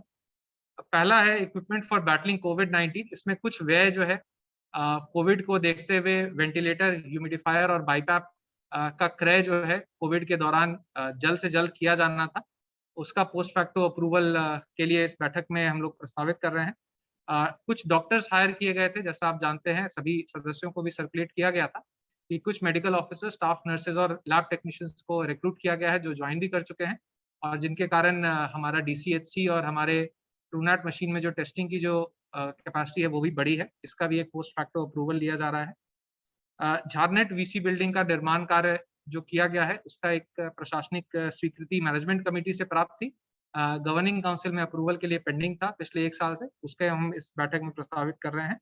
और डीआरडीए ऑफिस के जलने के बाद कुछ रेनोवेशन कार्य जो किए गए हैं उसका एक पोस्ट फैक्टो अप्रूवल इस बैठक के लिए किया जा रहा है। ये भी संज्ञान में लाना चाहूंगा कि इस बीच में पीएमयू जो हायरिंग की गई है जीसी के डिसीजंस के आधार पे, तो उसके एडमिनिस्ट्रेटिव कॉस्ट और व्हीकल एक्सपेंसेस और लॉजिस्टिक्स का प्रस्ताव जो है इस बैठक में लाया जा रहा है। तो ये हमारे जो मुख्य स्वास्थ्य संबंधी योजनाएं हैं, इन सभी का एक डिटेल आप लोगों के समक्ष प्रस्तुत किया गया है और अब मैं चाहूंगा कि बैठक को आगे बढ़ाते हुए, जैसा मैंने कहा कि पहले कुछ वक्ता अपनी बात रखेंगे, उसके बाद मैं रिक्वेस्ट करूंगा माननीय विधायकगणों से, माननीय सांसद महोदय से और माननीय मंत्री जी से कि अपने विचार इस पे व्यक्त करें। रिक्वेस्ट रहेगा कि अपने अभिभाषण को संक्षेप में रखें। हालांकि मेरा अभिभाषण संक्षेप में नहीं था, परंतु अपनी बातों को संक्षेप में रखें। जो मुख्य मुद्दे हैं उन्हें रेज करें, चाहे इस पीपीटी के माध्यम से हो या कोई अन्य स्वास्थ्य संबंधी योजनाएं हैं, उन्हें रेज कर सकते हैं। मैं फिर से स्पष्ट करना चाहूंगा क्योंकि ये इसमें कई सदस्यों को इसमें संशय है और कई सदस्यों ने इस बात को रेज भी किया है कि इंफ्रास्ट्रक्चर वाली जो के लिए जो योजनाएं हैं उसका चयन किया जाएगा या नहीं किया जाएगा। उसमें मैं फिर से स्पष्ट कर देता हूं कि कुल 505 करोड़ की राशि अभी हमारे पास डीएमएफटी में है। 60% राशि हमें प्रायोरिटी एरियाज में करनी है। ड्रिंकिंग वाटर चूंकि नहीं लिया जाना है, इसीलिए करीबन 300 करोड़ की राशि हमें हेल्थ और एजुकेशन में स्पेंड करनी है और 200 करोड़ की राशि फिजिकल इंफ्रास्ट्रक्चर और इरिगेशन में करनी है। ये जो योजनाएं आज की बैठक में रखी गई हैं वो 175 करोड़ के आसपास की है, और ये भी व्यय इस फाइनेंशियल ईयर में ना हो करके नेक्स्ट 2 या 3 साल में स्प्रेड आउट रहेगा। तो इसीलिए यह, और डीएमएफटी जैसा आप जानते हैं कि लगातार इसमें वृद्धि हो रही है। तो जो 300 करोड़ की जो प्रायोरिटी एरिया की राशि है, उसमें से 175 करोड़ की राशि हेल्थ के योजनाओं के लिए प्रावधानित की जा रही है। शेष योजनाओं के चयन के लिए आगामी माह में उसकी तैयारी की जा रही है। सभी आप लोगों भी अवगत है कि सभी जगह ग्राम सभा किया गया है, सभी जगहों से योजनाएं ली गई हैं, और उसके लिए भी बैठक हम लोग जून माह में करेंगे। और इसी के साथ में सबसे पहले इनसे शुरू करना है। हाँ, पंचायत राहम पंचायत के कार्यकारी प्रधान अक्षयवट पांडे जी से अनुरोध रहेगा कि वो अपने मुख्य इश्यूज रेज करें। नमस्कार सर, आज जिला खनन परिषद की बैठक में उपस्थित सभी का मैं स्वागत करता हूं, सभी को नमस्कार करता हूं। और जो कोविड-19 के समय में जो हमारी मूलभूत समस्याएं हैं, स्वास्थ्य से संबंधी, शिक्षा के संबंधी, उस पर विचार किया जाना है। मेरा बहुत ज्यादा नहीं कहते हुए मैं कहना चाहूंगा कि टंडवा प्रखंड से खनिज का ज्यादा रॉयल्टी मिलता है, इसलिए टंडवा प्रखंड में इसका व्यय ज्यादा से ज्यादा हो। और साथ ही हमारे यहाँ टंडवा सीएचसी को अपग्रेडेशन का सारा प्रोग्राम लाया गया है, लेकिन टंडवा से 20 किलोमीटर बड़गांव पंचायत पड़ता है, जहां इंफ्रास्ट्रक्चर, हॉस्पिटल बिल्डिंग, डॉक्टर्स के रहने की सारी व्यवस्थाएं हैं और काफी पॉपुलेशन टंडवा का वहां रहता है सर। तो हम चाहते हैं कि टंडवा बड़गांव जो सब सेंटर है हमारा, उसमें डॉक्टर की निश्चित रूप से व्यवस्था हो और सारी मेडिकल सुविधाएं वहां मिले। उसी प्रकार मिसरौल भी टंडवा से 15 किलोमीटर की दूरी पर है, तो मिसरौल स्वास्थ्य उपकेंद्र को भी सारी वही उसी सुविधा मिले और डॉक्टर्स निश्चित रूप से स्वास्थ्य उपकेंद्र में बैठे, तभी क्षेत्र के लोगों को समस्या का समाधान होगा। सिर्फ एक टंडवा से मैं समझता हूँ कि पूरी क्षेत्र का समस्या का समाधान नहीं होगा, तो इन पर रखा जाए। उसके अलावा अध्यक्ष महोदय, अगली बैठक में हम लोगों ने आंगनबाड़ी केंद्र के मॉडल बनाने के लिए पास किया गया था। उसमें टंडवा में जो खास करके खनन क्षेत्र है, वहां के आंगनबाड़ी को मॉडल आंगनबाड़ी के रूप में नहीं परिवर्तित किया गया, जिसमें सराढू पंचायत, राहम पंचायत, कल्याणपुर पंचायत और इधर जो माइनिंग डायरेक्ट इफेक्टेड पंचायत है, वहां एक भी आंगनबाड़ी को मॉडल के रूप में नहीं बनाया गया। तो उसको प्राथमिकता के साथ उन आंगनबाड़ी केंद्रों में वो अपग्रेड, उसका जो है मॉडल के रूप में बनाया जाए। हम तभी आंगनबाड़ी से हमको स्वास्थ्य सुविधा भी आंगनबाड़ी से मिलता है, तो वो हमको मिलना शुरू हो जाएगा। मैं अब इससे ज्यादा और यहाँ समस्या के बारे में और भी वक्ता लोग हैं, लेकिन स्वास्थ्य केंद्र पर विशेष ध्यान देने की आवश्यकता है अध्यक्ष महोदय। इसलिए बड़गांव खास करके और मिश्रौल स्वास्थ्य केंद्रों में चिकित्सक की व्यवस्था निश्चित रूप से की जाए। और टंडवा में एक महिला चिकित्सक बहुत ही अति आवश्यक है। टंडवा सीएचसी में एक महिला चिकित्सक का आप संविदा के आधार पर ही नियुक्त करने का काम करें। बहुत बहुत धन्यवाद। धन्यवाद अक्षयवट जी। इसमें आगे बढ़ने से पहले स्पष्ट करना चाहूंगा कि इसी तरह की आवश्यकताओं में, जो मूलभूत सुविधाओं में जहां पे पीएचसी, सीएचसी, एचएससी में गैप्स हैं, उसको लेकर के एक कॉर्पस प्रावधानित किया गया है। उसमें आपके मिसरौल और बड़गांव हेल्थ सब सेंटर्स को लिया जाएगा, और चिकित्सक की भी जो बहाली है उस बिंदु का भी ध्यान रखा गया है। और टंडवा के लिए जो अतिरिक्त बहाल किए जाएंगे, उनका उपयोग उस क्षेत्र में कंप्लीट मेडिकल सर्विसेज प्रोवाइड करने का रहेगा। आगे मैं बुलाना चाहूंगा किचटो के कार्यकारी प्रधान श्रीमती रंजू देवी को, वो अपने वक्तव्य रखें।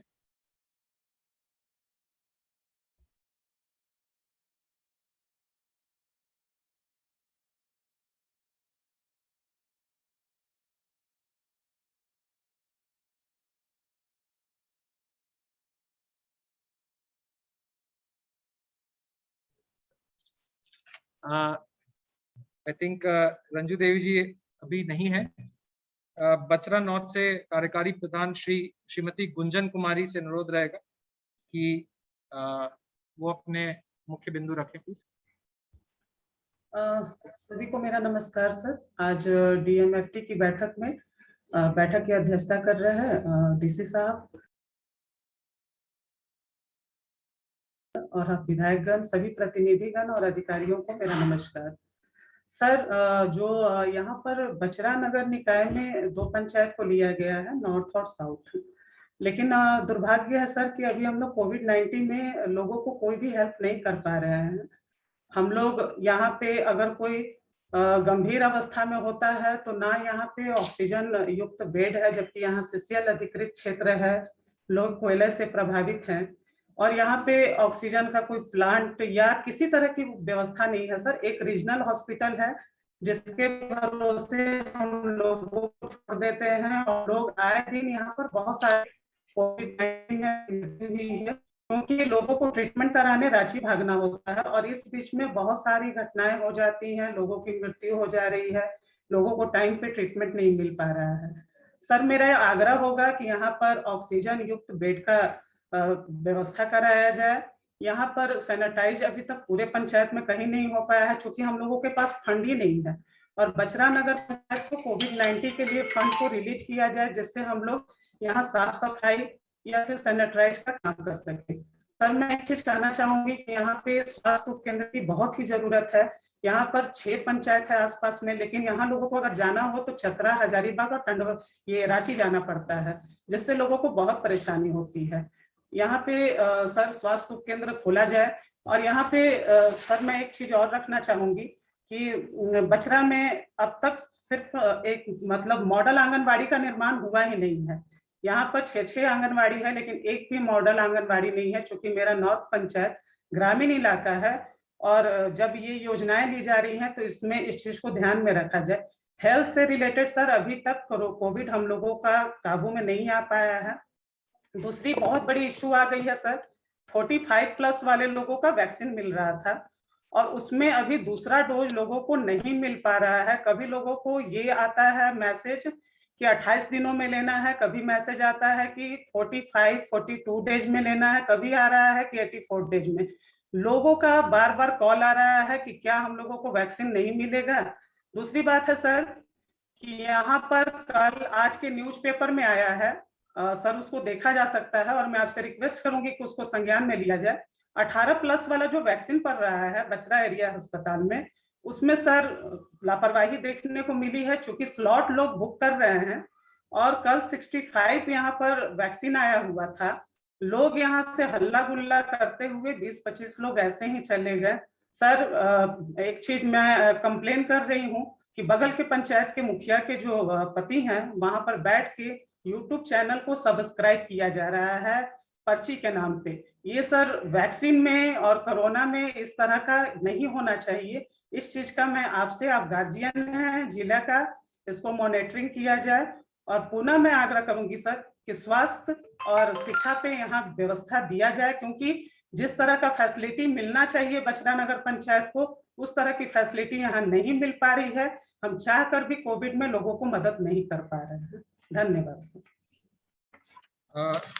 Thank you madam. कुछ जो इश्यूज रेज किए हैं उसका मैं अभी जवाब दे सकता हूँ, कुछ का नहीं। पहला जो बचरा में मेडिकल सर्विसेज की उपलब्धता है, बिल्कुल अग्रीड है कि काफी टंडवा से काफी दूर है और वहाँ सीसीएल के द्वारा जो एरिया हॉस्पिटल संचालित किया जा रहा है उसमें योजनाएं, उसमें डॉक्टर्स और मेडिकल पर्सनल की नियुक्ति नहीं की गई है। उनके जी हाई लेवल पे टेकअप भी किया है, लेकिन लॉन्ग और इसीलिए बचरा क्षेत्र में एक अर्बन पीएचसी के लिए हम लोग डिपार्टमेंट से रिक्वेस्ट करेंगे। यदि वो अर्बन पीएचसी हमें सैंक्शन भी कर देते हैं तो उसके लिए हम लोग उसका कंस्ट्रक्शन वर्क खुद से भी करवाने में सक्षम है। तो बचरा का दूर होना और वहाँ पे मेडिकल सर्विसेज मुहैया कराना एक काफी हाई प्रायोरिटी एरिया है हमारे लिए और ये अर्बन पीएचसी के लिए हम लोग जल्द से जल्द डिपार्टमेंट से इसमें रिक्वेस्ट करके इसको लागू करवाएंगे। कोविड की रोकथाम के लिए जो राशि की अनुपलब्धता बताई गई है उसके लिए आज ही एसडीएम सिमरिया को उसकी बैठक आहूत करके कोविड-19 के लिए जो भी आवश्यक कार्य हैं अपने नगर निकाय की राशि से उसका व्यय करने के लिए डायरेक्शन दिया जाएगा और जो भी कोविड-19 को लेकर के कार्य कराने हैं उसमें उनके द्वारा वो कार्य सारे किए जाएंगे।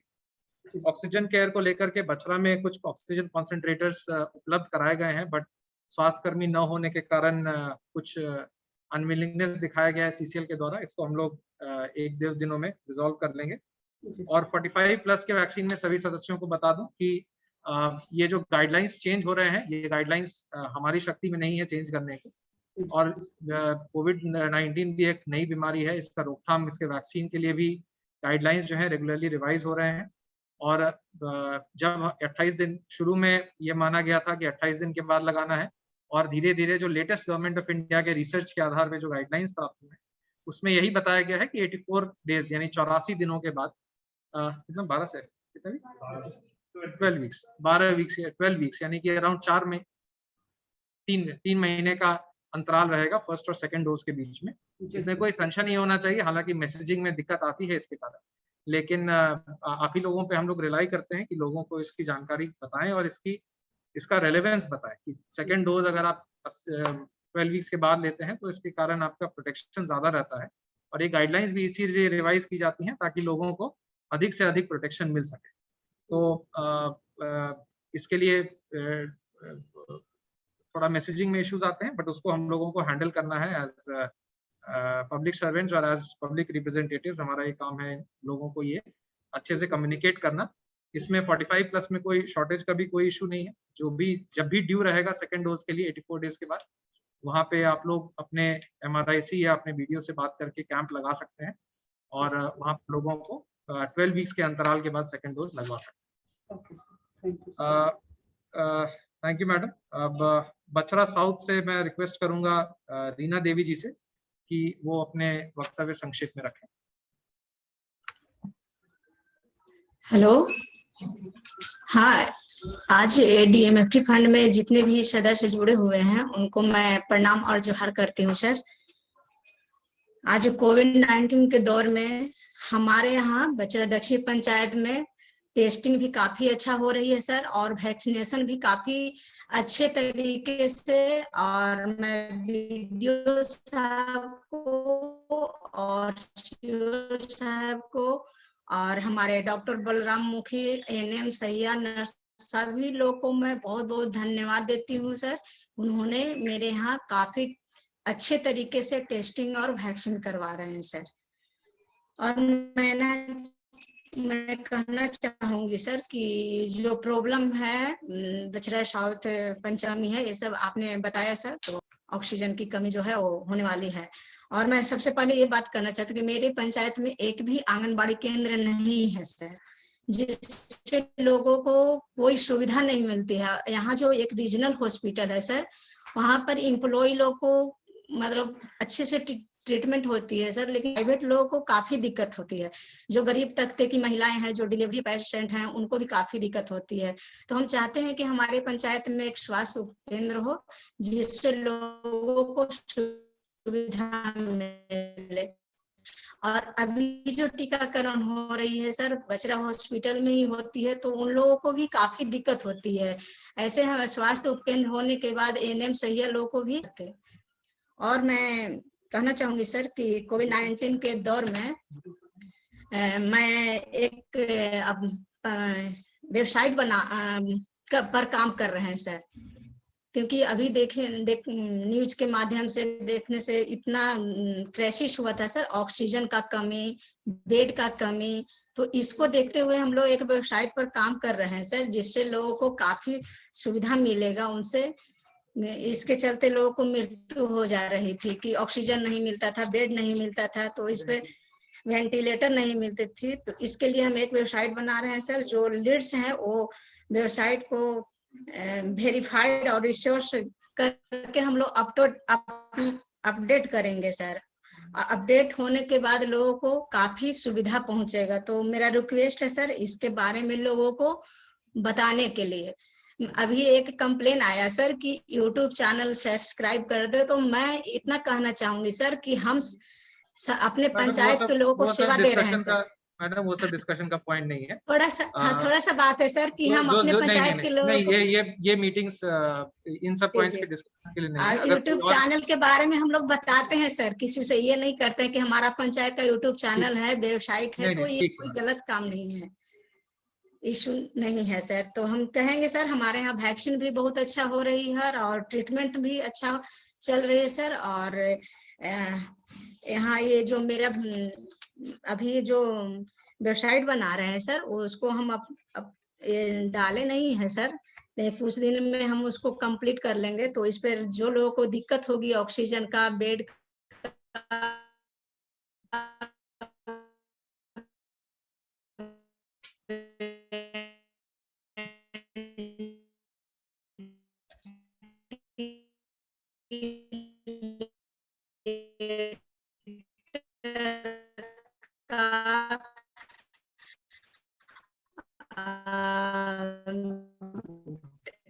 आईसीयू का, वो आसानी से उनको मिल जाएगा सर, कोई दिक्कत नहीं होगी इसमें। हेलो, देखिएगा सर। ठीक है ma'am, thank you. I think बचरा से कुछ इश्यूज मॉडल आंगनवाड़ी और आंगनवाड़ी के इंस्टॉलेशन को लेकर के हुए हैं।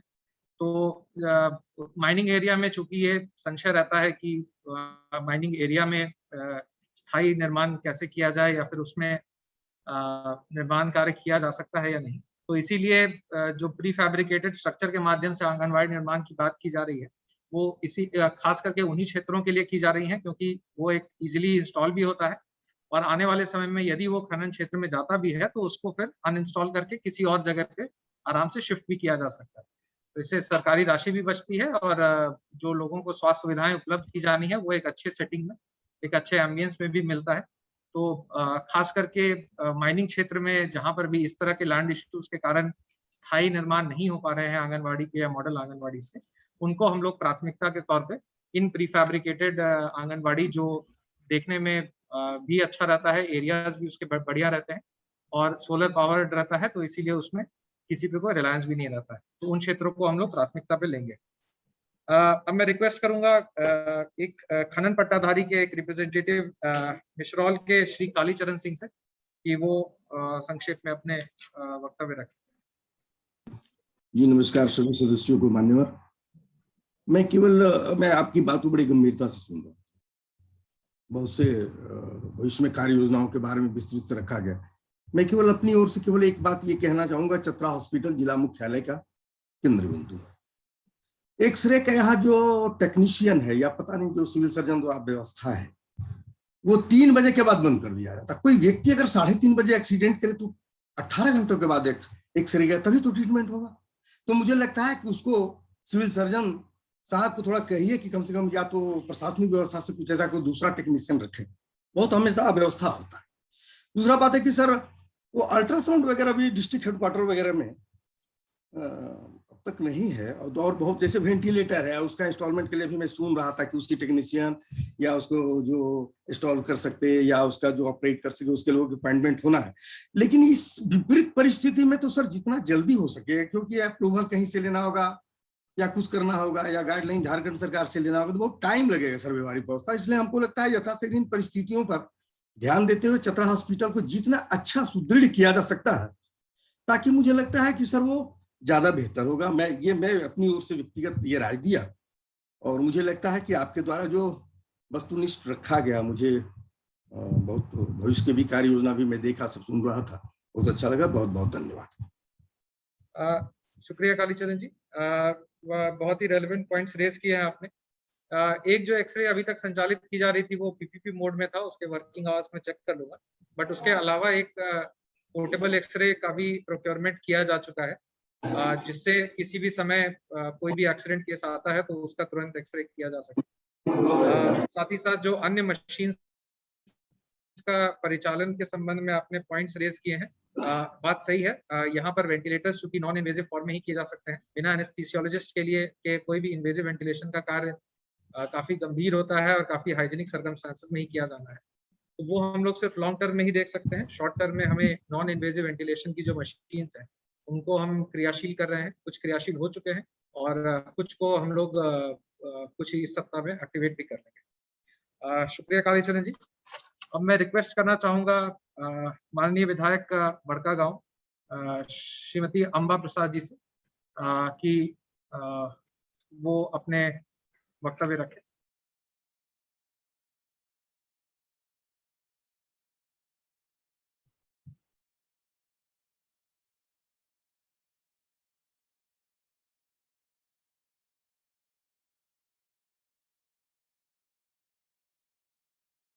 मैडम आप म्यूट पे हैं, अनम्यूट कर लें प्लीज।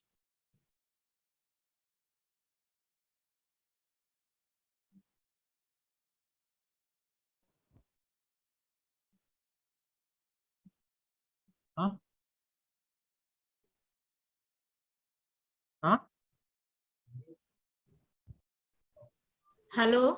हाँ मैडम आवाज आ रही है, बताएं। हाँ जी सर। नहीं नहीं नहीं नहीं मैडम,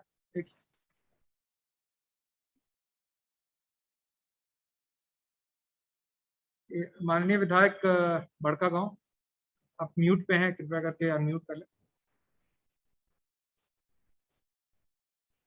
यहाँ पे उपस्थित सारे जनप्रतिनिधि, विधायकगण, सांसद महोदय, सबको मैं तहे दिल से आभार व्यक्त करती हूँ। सभी को झारखंडी जोहार। और मुख्य रूप से यहाँ पे जो अधिकारीगण और जनप्रतिनिधिगण जो भी यहाँ उपस्थित हैं, जिन्होंने अपने कोरोना काल में अपना जिम्मेदारी निभाया है और बढ़ चढ़कर लोगों का साथ दिया है, इस महामारी के समय लोगों का सहयोग किया है, मैं आप सभी को तहे दिल से धन्यवाद देती हूँ। जिला प्रशासन ने भी बढ़ चढ़कर बहुत लोगों को हर संभव मदद किया है और ये समय एक साथ मिलजुल कर इस कोरोना महामारी से निजात पाने का है। और मैं डीसी साहब का धन्यवाद देती हूँ कि इस समय डीएमएफटी का बैठक रखकर और सबसे जो महत्वपूर्ण चीज़ है उस विषय को हम सबके सामने लाकर और हम लोगों को विस्तृत रूप से हर चीज़ की जानकारी दी। डीसी साहब, मैं आपको कुछ चीज़ है जो मुझे आवेदन के रूप में जो प्राप्त हुआ है वहाँ के लोगों से, और कई लोगों ने लगातार कुछ समस्याओं के बारे में हमेशा बोलते आए हैं। एक तो जो सामुदायिक स्वास्थ्य केंद्र है जिसके बारे में आपने बोला कि आप उस पर वर्क करेंगे, तो उसको और बड़ा बनाने की ज़रूरत है, क्योंकि वहाँ पे बचरा एक ऐसा एरिया है जहाँ पे फिर दूर दूर तक हॉस्पिटल, अच्छे हॉस्पिटल नहीं मिल पाते। अगर सामुदायिक स्वास्थ्य केंद्र अगर बड़ा रहेगा तो उसमें और भी फैसिलिटीज़ होंगे, ज़्यादा पेशेंट्स वहाँ पे इंटरटेन किए जाएंगे। और कोई भी महाविद्यालय नहीं है डीसी साहब, ये एक बहुत गंभीर विषय है जिसपे कई बार वहाँ के स्टूडेंट्स हमसे बात करते हैं। ऊपर से आप देखिए कि कोई भी महिला के लिए कोई पॉलिटेक्निक अगर करना है तो या तो वो शादी करके चली जाती है, सब सपना बस सपना ही रह जाता है, क्योंकि बहुत दूर तक पेरेंट्स भेज नहीं पाते। तो वहीं पे 70 किलोमीटर आसपास एक महिला पॉलिटेक्निक एवं आईटीआई का कहीं भी स्थापना अगर करने का डीएमएफटी फंड से ही सोचे तो ये बहुत ही सराहनीय होगा। एक जो मेरे पास आया है ग्राम परड़िया पंचायत बचरा उत्तरी से बचरा तक सड़क निर्माण, सड़क बहुत खराब है वहाँ पे, मैं भी आती जाती रहती हूँ तो बहुत दिक्कत होता है, आम लोगों को तो बहुत ज़्यादा ही दिक्कत होता है, उसको भी ध्यान में रखा जाए डीसी साहब। एक बचरा 1 नंबर से नगड़ुआ तक सड़क निर्माण, ये भी बहुत ज़रूरी है। जो बहुत गंभीर सड़कें हैं जिनको बनाना बहुत ज़रूरी है, उसी के बारे में मैं बोल रही हूँ। एक और सड़क है नगड़ुआ से हरगावा तक सड़क निर्माण। एक है बचरा पंचवटी पुल से बचरा बस्ती तक सड़क निर्माण। और जैसा कि बाकी लोगों ने भी बोला है कि आंगनबाड़ी, मॉडल आंगनबाड़ी एक भी नहीं है बचरा, उस किस्टो या फिर उधर आप चले जाइए ठिठांगी, तो जिस तरह के वहाँ पे लोग अभाव में जी रहे हैं, तो एक आंगनबाड़ी केंद्र वहाँ पे बनता है, मतलब ज़रूरी है बनना, तो उस पर प्राथमिकता से उसको कैसे जोड़ा जाए उस पर भी आपका पहल हो रहा है। तो बस हम इस पे भी कहना चाह रहे थे कि सच में बहुत ज़रूरी है, तो इसको भी जल्द से जल्द कराने का कोशिश किया जाए। एक महिला पार्क या कुछ ऐसा पार्क बचरा में बना दिया जाए, क्योंकि काफी वहाँ प्रदूषण हर जगह रहता है। तो ये पार्क मतलब सुबह सुबह लोग अगर टहलना चाहते हैं, घूमना चाहते हैं, तो हर जगह पॉल्यूशन रहता है, तो उस तरह का एनवायरनमेंट नहीं मिल पाता। एक अच्छा सा पार्क डीसी साहब वहाँ प्लांटेशन के साथ स्थापित कर दिया जाए। और बचरा बस्ती में मैदान में स्टेडियम का निर्माण, हमारे पास मैदान भी है, स्टेडियम का लुक भी है, लेकिन उसको और थोड़ा अच्छा कर दिया जाए तो काफी अच्छा हमारा शहर टाइप्स हो जाएगा। और अभी फिलहाल इतना ही, क्योंकि बहुत लंबा लिस्ट तो अभी लेके नहीं काटा जा सकता है। और जिस तरह से आप देख रहे हैं कोविड में अभी बस सीसीएल के लोग ही जो कुछ किए हैं वहाँ पे हॉस्पिटल में लोगों को सेवा देने का काम किया, उसमें भी बहुत सारे डॉक्टर्स भाग गए थे, जो हमें कई शिकायत ऐसे प्राप्त हुई। तो अच्छे डॉक्टर्स का रिक्रूटमेंट हमारे क्षेत्र में बहुत ज़रूरी है। तो इस पे भी जिस तरह से अभी रिक्रूटमेंट प्रोसेस चल रहा है हर जगह, हमें पता है कि कुछ प्रक्रिया इस तरह की चल रही है और जल्द से जल्द हमारे पास कुछ अच्छे मैन पावर आ जाएंगे। तो हम बचरा में भी चाहेंगे कि अच्छे नंबर्स में आए, ताकि और जितने भी टेस्ट जो होते हैं, जैसे अभी कोविड टेस्ट तो बहुत आसानी से हो जा रहा है और आप लोग अभी बहुत अच्छे से कोविड को नियंत्रण कर पा रहे हैं, लेकिन बाकी बीमारी भी बहुत आ रही है, नई नई बीमारी, तो उसका जांच कराने के लिए लोग को बहुत दूर जाने का जरूरत पड़ रहा है। तो ये सारा जांच अगर हमारे लोकल में ही अवेलेबल हो जाए तो बहुत अच्छा रहेगा डीसी साहब। और डीसी साहब मेरे पास बहुत सारे मेडिकल इक्विपमेंट्स हैं, मैंने बहुत सारे लोगों से सहयोग लिया है, आईआईटी कानपुर के लोग भी उनसे भी मंगवाए हैं। तो आपको अगर कुछ भी ऐसा ज़रूरत पड़ेगा तो आप प्लीज़ मुझसे संपर्क करिएगा, मैं भी वहाँ पे ज़रूरत के हिसाब से आपको मेडिकल इक्विपमेंट उपलब्ध कराऊंगी। बस अभी के लिए बस इतना ही। और जितने भी यहाँ पे उपस्थित जनप्रतिनिधिगण हैं, अधिकारीगण हैं, मैं आपसे बस यही कामना करती हूँ कि आप स्वस्थ रहें और आसपास लोगों का ध्यान रखें, लोगों को भी स्वस्थ करें। और वैक्सीनेशन में जागरूकता बहुत ज़रूरी है, इसलिए सब लोग अपना भागीदारी उसमें सुनिश्चित करें कि अपने क्षेत्र के जितने भी लोग हैं सब वैक्सीनेशन करा लें। बहुत बहुत धन्यवाद आप सभी। Thank you madam. जो भी पॉइंट्स रेज किए गए थे उसमें कुछ में रिस्पॉन्ड कर सकता हूँ मैं। जो रोड्स और इनकी बात है, वो सारी योजनाएं जो ग्राम सभा भी की गई थी आपके क्षेत्र में, सभी जगहों में ये निकल के सामने आया है। वहाँ पे जो फिजिकल इंफ्रास्ट्रक्चर का है और जो आगामी बैठक है उनमें वो जो भी रोड्स आपने कहा है वो सभी ऑलरेडी लिस्टेड है, जो हम लोग अप्रूव करेंगे। स्टेडियम के निर्माण को लेकर के भी योजना जो है वो ग्राम सभा से पारित है, अगली बैठक में उस पर भी हम लोग काम करेंगे। महाविद्यालय और पॉलिटेक्निक में चूंकि वो एक स्टेट लेवल का डिसीजन होता है, तो उसमें थोड़े हाथ बंधे हुए रहते हैं, क्योंकि उसमें एक्रेडिटेशन और पोस्ट और इत्यादि की आवश्यकता रहती है, तो उस पर थोड़ा और स्टडी करना पड़ेगा।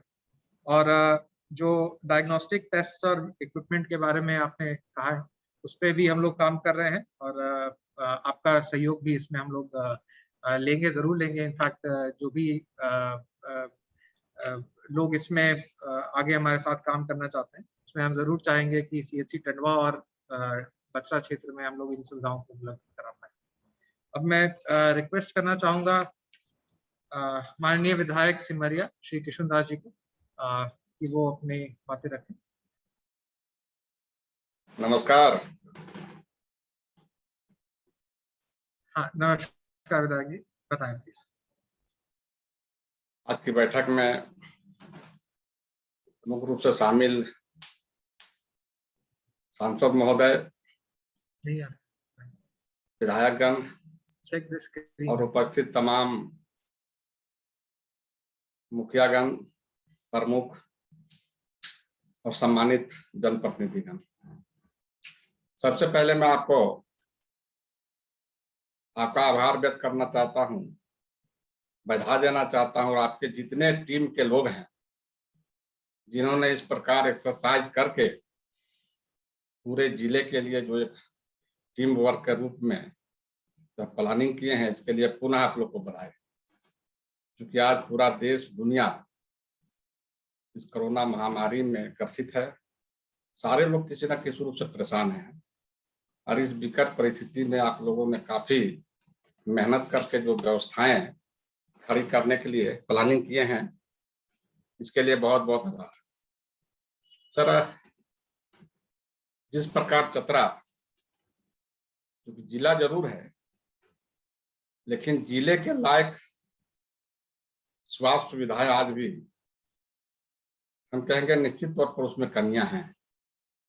उसी प्रकार आप देखें सिमरिया, चूंकि अनुमंडलीय हॉस्पिटल है वो, और सिमरिया से पत्थलगड्डा, लावालौंग प्रखंड किसी न किसी रूप से जुड़े हैं, चूंकि सिमरिया मिडिल में पड़ता है और सारे लोग आते हैं। और यहाँ तक कि सिमरिया का जो सीमा रेखा है, अगर हजारीबाग रोड हम जाएंगे तो सिमरिया से करीब 25-30 किलोमीटर बिरहू पड़ता है, वहां से भी लोग सिमरिया ही आते हैं। इस बीच कहीं भी उस तरह की स्वास्थ्य सुविधाएं लोगों को नहीं मिल पाती। तो हम सबों को चाहिए कि सिमरिया को एक बहुत ही बढ़िया ढंग से मेडिकल सुविधा उपलब्ध हो, यह सबकी जिम्मेवारी है। और चूंकि यह जितने भी जिस प्रकार योजनाएं हैं हम लोग चर्चा कर रहे हैं, तो निश्चित तौर पर इसमें टाइम भी लगेंगे, लेकिन फिलहाल वहां जिस प्रकार कुछ डॉक्टर्स पॉजिटिव पाए गए थे, कुछ छुट्टी में चले गए थे, कुछ लौटे तो हैं जरूर, लेकिन अभी भी वहां जिस प्रकार से लोगों को सेवा देनी चाहिए या लोगों को सुविधा मिलनी चाहिए, अभी भी पर्याप्त नहीं मिल पा रहा है। तो इस पर थोड़ा ध्यान देने की आवश्यकता है। अभी हमारे अन्य मुखिया, सम्मानित मुखियागण जो अपनी भावना से आपको अवगत करा रहे थे कि किस प्रकार यह जो माइनिंग का पैसा है निश्चित तौर पर टंडवा प्रखंड से ही ज्यादा आता है, लेकिन जब मुखिया लोग अपनी भावना से आपको अवगत करा रहे थे, उसमें दो चीजें स्पष्ट रूप से हम लोग भी देख सुन रहे हैं। क्योंकि संयोग से हम भी इसी प्रखंड के रहने वाले हैं, तो हम तो बहुत लंबे समय से, पिपरवार आज से 30 साल पहले कॉलोनी खुली थी, तब से हम समस्याओं को देखते आ रहे हैं। और मगध आम्रपाली खुले हुए भी लगभग 7 साल हो गया, बावजूद यहाँ समस्या का ही अंबार है। किसी भी क्षेत्र में हम नहीं कह सकते हैं यह प्रखंड आत्मनिर्भर है, चाहे वह सड़क का मामला हो, चाहे पानी का मामला हो, चाहे बिजली का मामला हो, चाहे सिंचाई का मामला हो। हर दृष्टिकोण से यह प्रखंड पिछड़ा है। यह प्रखंड ही नहीं बल्कि पूरा जिला पिछड़ा हुआ है। लेकिन हमारे माननीय मुखियागण जो बतला रहे थे कि जब पहले प्लानिंग किया गया कि नहीं यहाँ आंगनबाड़ी केंद्र को उसमें कुछ डेवलप करना है या अन्य चीजों की ओर आप लोग फोकस किए थे, तो निश्चित तौर पर टंडवा में भी वो चीज अगर दिखता तो सम्मानित मुखियागण आज ये विषय को नहीं लाते। लेकिन चूंकि आज इस विषय को रखने का भी कोई मकसद नहीं है, क्योंकि नेक्स्ट मंथ आप बैठक करने वाले हैं तो उसमें हम लोग चर्चा करेंगे। अभी जो स्वास्थ्य के संदर्भ में जो हम लोग कर रहे हैं, इसमें से जैसे हम इटखोरी गए थे आज से 2 महीना पहले, इटखोरी के डॉक्टर साहब बताए थे कि नहीं यहाँ एक्सरे मशीन नहीं, तो हम तो बोले थे ठीक है हम अपने फंड से ही आपको दे देंगे। लेकिन जब आप बड़े प्लानिंग के तहत इसको कर रहे हैं तो वहां भी एक्सरे मशीन या आम जांच के जो मशीनें हैं वो सभी चीजें वहां भी रहें। और टंडवा में एक बहुत ही दुखद ये कहना पड़ रहा है हमको सर कि आज जो पानी सप्लाई होता है, लंबे समय से वाटर सप्लाई बंद है यहाँ पे, उसका इनटेक वेल में वो कीचड़ वगैरह चला गया और एनटीपीसी जो नाली बनाया, नाली का पानी भी उसमें चला गया, जिसके चलते वाटर सप्लाई नहीं हो पा रहा। अगर हो भी जा रहा है कभी कभार बिजली रहने से, तो वो बहुत गंध पानी में है। अभी तो कोविड का दौर है, बीमारी काफी बढ़ी हुई है, और इस दरमियान भी अगर लोगों को बढ़िया पानी नहीं मिले, इसके चलते हमने एनटीपीसी को भी बोला था कि आप इनटेक वेल का साफ सफाई कराइए। और पानी भी सभी मोहल्लों में नहीं जाता है, तो उसमें कुछ फेरुल लगाना था। इस तरह से छोटी छोटी चीजें हैं जो इस बैठक में हमको लगता है बोलना ठीक नहीं है। फिर भी चूंकि बैठक में बात आ गई तो इस पर भी आप संज्ञान लेंगे। और पत्थलगड्डा किधौर थोड़ा सा लावालौंग और कुंदा, ये 2 प्रखंड निश्चित तौर पर थोड़ा किनारे हैं, और अगर कुंदा को हम चतरा से देखें तो लगभग 100 किलोमीटर 75 किलोमीटर की दूरी है, तो थोड़ा और लावालौंग को भी देखने की आवश्यकता है। फिलहाल जो भी मेडिकल सुविधाएं हैं थोड़ा उसमें इम्प्रूव हो, ताकि लोग वहां से ज्यादा सदर हॉस्पिटल में ना जाए, क्योंकि सदर हॉस्पिटल में भी बहुत कमियां हैं। इस प्रकार अगर हम प्रखंडों में जो भी हॉस्पिटल हैं, अगर वहां ही सुविधा थोड़ा बढ़ा दें तो वहां भी सुविधा मिलने लगे तो लोग जिला मुख्यालय नहीं जाएंगे। अब अभी स्थिति ये है, अगर पूरे राज्य की हम लोग बात करें तो आज रिम्स खुद बीमार पड़ गया है, और रिम्स इसलिए बीमार है क्योंकि अगर एक पैर भी किसी टूटता है तो जिला से सीधे रेफर कर दिया जाता है रिम्स को।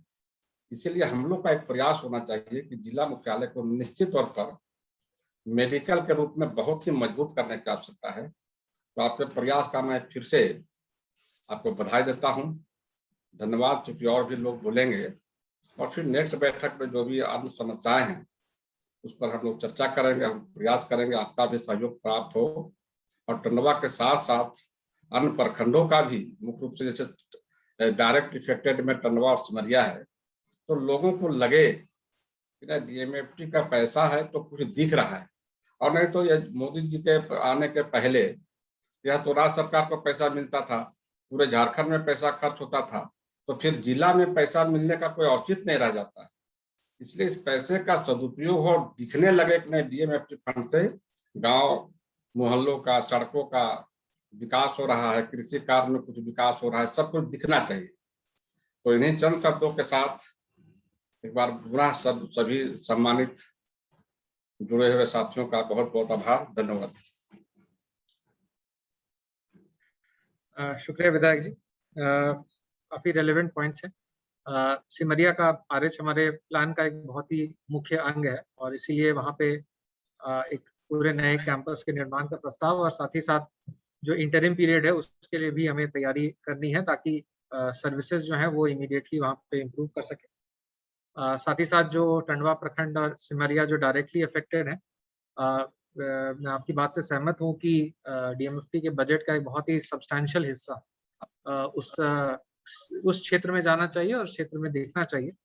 और इस तरह का जो ब्लॉक वाइज बजटिंग एक्सरसाइज है वो भी हम लोग कर रहे हैं, ताकि गवर्निंग काउंसिल को ये भी दिखे कि जो राशि डीएमएफटी की है वो किन किन प्रखंडों में जा रही है, और स्वाभाविक सी बात है कि इसका अधिक उपयोग टंडवा और सिमरिया जो डायरेक्टली अफेक्टेड ब्लॉक्स हैं उसमें अधिक होना चाहिए। जो अन्य इश्यूज हैं उसको लेकर के हम आगामी बैठक में जरूर डिस्कस करेंगे, खासकर इंफ्रास्ट्रक्चर की जो इश्यूज हैं उसको लेकर के। अब मैं रिक्वेस्ट करूंगा माननीय सांसद महोदय से कि वो अपनी बात को सभा के साथ रखें। माननीय मंत्री आदरणीय सत्यानंद भोक्ता जी, माननीय विधायक श्रीमान किशोर दास जी, माननीय विधायिका अंबा प्रसाद जी, डीसी साहब, समस्त जन प्रतिनिधि और पदाधिकारी, मैं आज के मुख्य विषय पर ही अपने ध्यान को केंद्रित करना चाहूंगा। और सबसे पहले तो आपकी टीम को और स्वनिधि को मैं ये बधाई देना चाहूंगा कि आपने एक बहुत अच्छा कंप्रहेंसिव प्लान बनाया है, और मुझे लगता है कि जो हेल्थ स्टैंडर्ड ऑल इंडिया का है उससे अगर इसको हम अचीव करते हैं तो निश्चित रूप से हम देश में एक अग्रणी स्थान भी बनाएंगे और लोगों की सेवा भी कर सकेंगे। इसलिए इन प्रस्तावों का सबसे पहले तो मैं अनुमोदन करता हूं कि इन सारे प्रस्तावों को आप तुरंत अनुमोदन करते हुए इनको स्वीकृति देकर काम आगे बढ़ाएं। दूसरी बात जो हमारे कुछ सदस्यों ने कही है कि समय कम से कम लगे, इस दृष्टि से विचार करना चाहिए कि अभी हमें कोविड के तीसरे लहर और कोविड का जो दूसरा लहर चल रहा है उससे भी निपटना है। तो इस समय को कैसे हम कम से कम कर सकते हैं। और एक बात और जो आई कि जो हमारे स्वास्थ्य उपकेंद्र हैं, जैसे बड़गांव का चर्चा आया, मिसरोल का चर्चा आया, इस तरह के अनेकों स्वास्थ्य उपकेंद्र हैं जहां बड़ी राशि खर्च करके 3 करोड़ 4 करोड़ रुपए खर्च करके 10-15 बेड से अधिक की व्यवस्था की गई है, लेकिन वहां कोई मेडिकल फैसिलिटी नहीं है। मुझे लगता है कि आज की बैठक में हम सभी जनप्रतिनिधि इसका भी अनुमोदन करते हैं कि आप इसकी कार्य योजना बना लें, और हम लोग अभी अनुमोदन करते हैं ताकि ये आगे के लिए ये विलंबित नहीं रहे। लेकिन इसी के साथ साथ जो आपने टंडवा, सिमरिया, इटखोरी, गिद्धौर, प्रतापपुर इत्यादि की जो हेल्थ सेंटर हैं उनको अपग्रेड करने की बात कही है, तो जैसा अभी माननीय विधायक ने कहा कि कुंदा, लावालौंग, इनको भी विशेष ध्यान देते हुए, साथ ही साथ कान्हा चट्टी, मयूरहंड, पत्थलगड्ढा, तो ये सारे को भी इसमें सम्मिलित कर ले। हम लोग इसका आज ही आपको अनुमोदन कर रहे हैं। साथ ही साथ अनुबंध के आधार पर मेडिकल स्टाफ और पैरामेडिकल स्टाफ जितना जल्द हो उसको भी जरूरत के हिसाब से लेने की व्यवस्था करनी चाहिए। और साथ ही साथ एक प्रयास और होना चाहिए कि पैथोलॉजिकल जांच ये सभी प्रखंड मुख्यालयों पर बहुत सामान्य स्थिति में हो सकता है, क्योंकि छोटा छोटा खून, पेशाब, ब्लड, इसका जांच कराने के लिए बहुत लंबा समय लगता है। तो एक तो ये कर दें, और दूसरा सिमरिया के रेफरल मेडिकल हॉस्पिटल को भी जो IPHS का मानक है उसके अनुरूप, क्योंकि वो हमारा अनुमंडलीय मुख्यालय है, तो उसके अनुरूप उसको भी सुसज्जित करना चाहिए।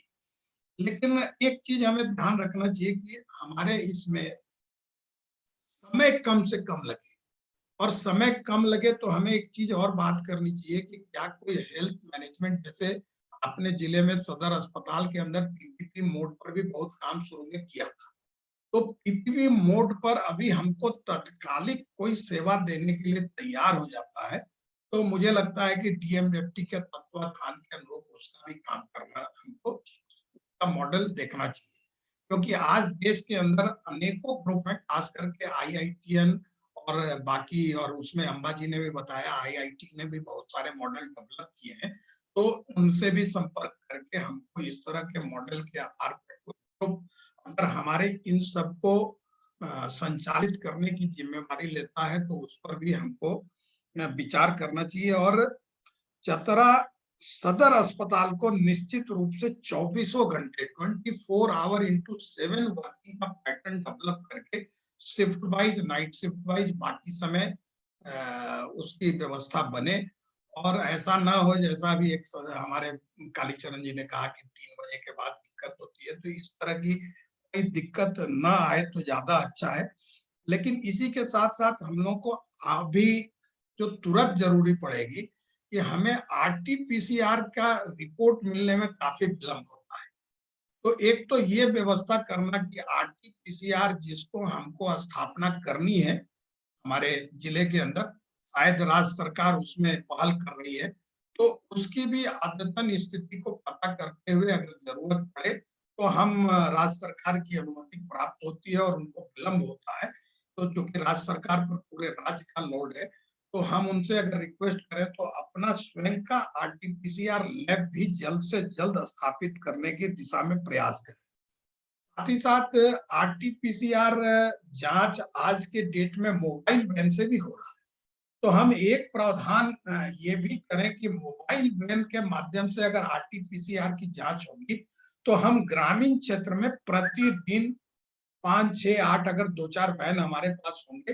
तो हम 10 से 15 गांव कर लेंगे, तो एक जिले का सभी गांव जितने भी यूनिट हमारे यहाँ है राजस्व ग्राम, उनका हम एक लेखा जोखा ले सकेंगे। और इसी के साथ साथ हमने जो ऑक्सीजन की प्रक्रिया प्रारंभ की है, ऑक्सीजन प्लांट, तो मेरा आग्रह होगा कि उनसे भी बात करके उसको कहें कि जरा जल्द करने का प्रयास करें। एक तो आपके ध्यान में होगा कि अपने सदर अस्पताल में ऑक्सीजन पाइपलाइन बिछाने का मेरे सांसद मत से काम चल रहा है, तो एक तो उसकी भी गति को कहें कि जल्दी पूरा करे, मुझे लगता है कि उसका समय अवधि हो रहा है। और इसके साथ साथ जो भी ऑक्सीजन प्लांट हम स्थापित कर रहे हैं, तो एक प्रावधान उसमें ऑक्सीजन प्लांट वाले में अगर नहीं है तो जोड़ने का प्रयास करना चाहिए कि जरूरत पड़े तो उन ऑक्सीजन प्लांट में एक ऐसा व्यवस्था बनाए कि उससे सिलेंडर में भी ऑक्सीजन फिलअप किया जा सके। ये प्रावधान बहुत इजीली, मुझे लगता है कि 15 से 20 लाख के एडिशनल कॉस्ट पर किसी भी ऑक्सीजन प्लांट में ये हो जाए। अगर ये व्यवस्था बन जाती है तो हमारे जितने स्वास्थ्य उपकेंद्र हैं जो पंचायत में है और गांव में है, वहां हम सिलेंडर में निर्बाध ऑक्सीजन की आपूर्ति कर पाए। तो निश्चित रूप से ये बहुत उपयोगी बैठक आज आपने लिया है।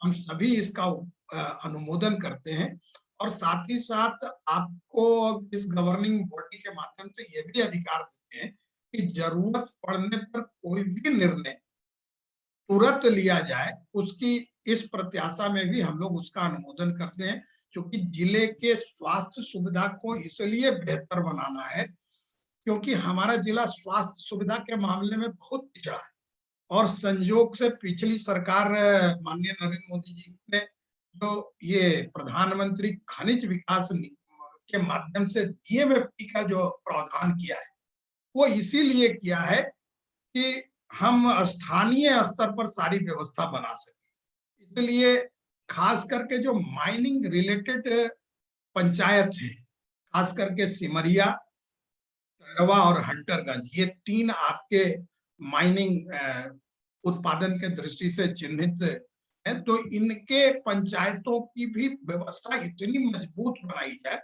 कि उनको भी ये नहीं लगे कि हमारा हक था और हमारे हक को, क्योंकि हमारे पास पर्याप्त है, हम उनकी आवश्यकताओं को पूर्ति करते हुए पूरे जिले का काम कर सकते हैं। इसलिए इतनी अच्छी योजना बनाने के लिए आपको बहुत बहुत आपके टीम को बधाई और मैं इसका अनुमोदन करता हूं और माननीय मंत्री जी भी यहाँ उपलब्ध हैं। हम सबों को आशा है कि जो भी आपको व्यवहारिक कठिनाई सरकार से परमिशन लेने में आएगी, वो हमारे आदरणीय माननीय मंत्री जी जो लगातार इन विषयों को लेकर चिंतित रहते हैं, उनके सहयोग से भी राज्य सरकार का अप्रूवल मिल जाएगा। इसलिए मैं इन सब जो कुछ आपने आज के बैठक में जो एजेंडा लिया है स्वास्थ्य संबंधी और आंगनवाड़ी का, उसको मैं अनुमोदित करता हूँ। लेकिन साथ ही साथ कुपोषण के लिए जो आपने योजना चलाई है वो भी बहुत जरूरी है और खास करके थैलेसीमिया का केस हमारे यहाँ बढ़ रहा है, तो वो सेंटर भी आवश्यक था। लेकिन इसी के साथ साथ जो फीमेल पॉपुलेशन है, फीमेल पॉपुलेशन के हेल्थ को ध्यान में रखते हुए मुझे लगता है कि आंगनवाड़ी केंद्रों को अगर हम सैनिटरी नैपकिन देने की व्यवस्था से जोड़ पाए, या तो वहां सेल्फ हेल्प ग्रुप के माध्यम से या बाकी के माध्यम से सैनिटरी नैपकिन का मशीन उनको प्रोवाइड करें, उसका कॉस्ट बहुत नहीं आता है, मेरे हिसाब से 1 लाख 2 लाख के अंदर ही छोटा यूनिट आता है। तो ये हमारे महिलाओं के दृष्टि से बहुत उपयोगी होगा, क्योंकि उनके हेल्थ के इशू को ध्यान में रखते हुए मैं आपको एक बार फिर बहुत बहुत धन्यवाद देते हुए सभी जनप्रतिनिधियों को नमस्कार करता हूं और ये कामना करता हूं कि हम सब मिलकर जिस तरह से कोविड सेकेंड फेज के महामारी को निपटने में सक्षम हुए हैं, हालांकि अभी इसमें और समय लगेगा, हमको ज्यादा से ज्यादा एहतियात बरतनी चाहिए।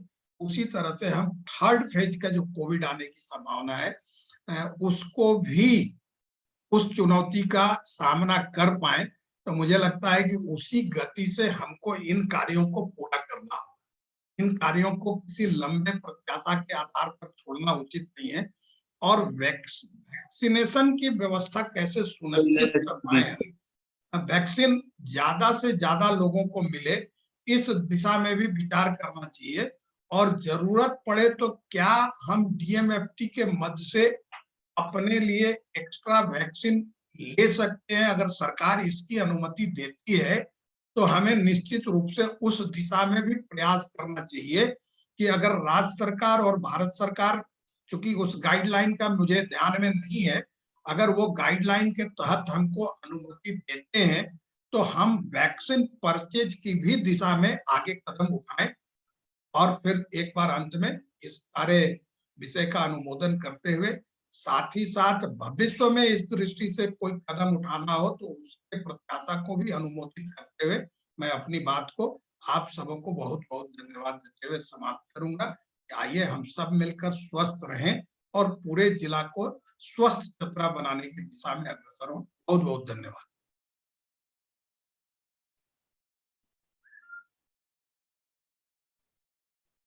धन्यवाद। धन्यवाद सांसद महोदय। म्यूटिंग, ये आवाज आ रही है? धन्यवाद सांसद महोदय। कुछ पॉइंट्स पे रिस्पॉन्ड कर देता हूँ। थर्ड वेव प्रिपरेशन को लेकर के जो ऑक्सीजन पाइपलाइन और पीएसए प्लांट की स्थापना है, जरूर हम लोग काफी स्पीडीली करेंगे, क्योंकि वो हमारा इमीडिएट अर्जेंट रिक्वायरमेंट है थर्ड वेव की प्रिपरेशन को लेकर। जो हेल्थ सब सेंटर में मेडिकल इक्विपमेंट और मेडिकल फैसिलिटीज उपलब्ध कराने की बात है, तो हमने जो इंडिपेंडेंट फंड्स कॉर्पस रखा है एचएससीज और सब सेंटर्स और पीएचसीज के लिए, उसके माध्यम से हम सभी हेल्थ सब सेंटर्स खास करके टंडवा सिमरिया को फुली लैस करेंगे। हालांकि मैन पावर में जो थोड़ा सा समय लगेगा वो उसमें भी हम लोग जल्दी से कोशिश करेंगे इसको करने की। कानाचट्टी, मयूरहंड, पत्थलगड़ा, कुंदा लावलाओं को लेकर के जो पॉइंट्स रेस किए गए हैं, अगेन उन्हीं को देखते हुए थोड़ी फ्लेक्सिबिलिटी रखी गई है, ताकि इन सभी केंद्रों को प्राय यही होता है, बिल्डिंग बन जाती है बट उसमें इक्विपमेंट का अभाव या बेसिक जैसे लेबर रूम में ही कुछ एडिशनल इक्विपमेंट की आवश्यकता रहती है, तो उन सब को हम लोग क्रियाशील करेंगे ताकि एटलीस्ट जो बेसिक सर्विसेज हैं वो हम लोग इमीडिएटली प्रोवाइड कर सकते हैं। पैथोलॉजिकल इंक्वायरी, ये जो डायग्नोस्टिक्स की आपने बात कही है, वो हमारे कार्य योजना का एक बहुत ही महत्वपूर्ण अंग है, और इसे हम सभी ब्लॉक हेडक्वार्टर्स में प्रोवाइड करने के लिए जो सेमी ऑटो एनालाइजर मशीन होती है उसका उपयोग करेंगे, ताकि basic blood and urine test जो है वो उसके लिए लोगों को कहीं भागदौड़ नहीं करना पड़े। आरटीपीसीआर लैब के बारे में काफी महत्वपूर्ण पॉइंट रेज किया गया है। उसमें फर्स्ट वेव के दौरान स्टेट गवर्नमेंट से रिक्वेस्ट भी भेजा था और डीएमएफटी के ये भी विलिंगनेस अपनी दिखाई थी कि यदि आवश्यकता हो तो हम डीएमएफटी से भी करने को तैयार है। होपफुली यदि स्टेट आरटीपीसीआर लैब का इंस्टॉलेशन करती है तो अच्छी बात है, लेकिन यदि सभी सदस्य को मान्य है तो एक कंटिजेंट, एक्चुअली ये सारे प्रपोजल्स का अप्रूवल इस कंडीशन पे है कि यदि स्टेट गवर्नमेंट इसका कोई पार्ट खुद मतलब डिपार्टमेंट या स्टेट गवर्नमेंट करती है तो वो ऑटोमेटिकली वो फंड हमारे पास बचा रह जाएगा।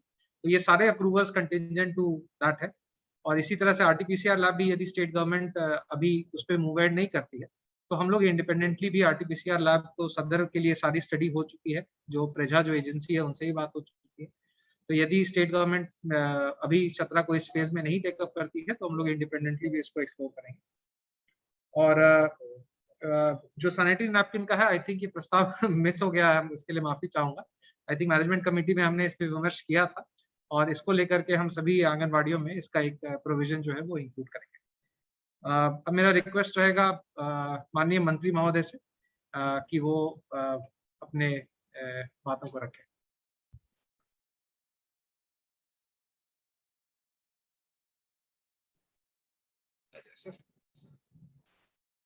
आज के बैठक में माननीय सांसद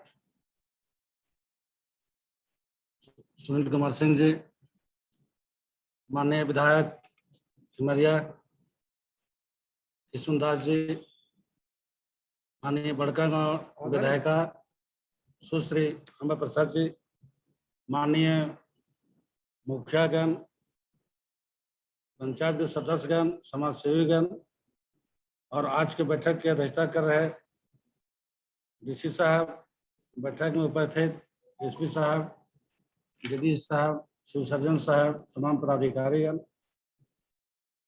आज का बैठक महत्वपूर्ण है क्योंकि 2020 से लोग कोविड से लड़ते आ रहे हैं और 2000 के जो प्रारंभिक और शुरुआत थे, हम लोग आसानी से सभी जनप्रतिनिधि, जिला प्रशासन मिल करके हम लोग लड़े और 2020 में जीते भी।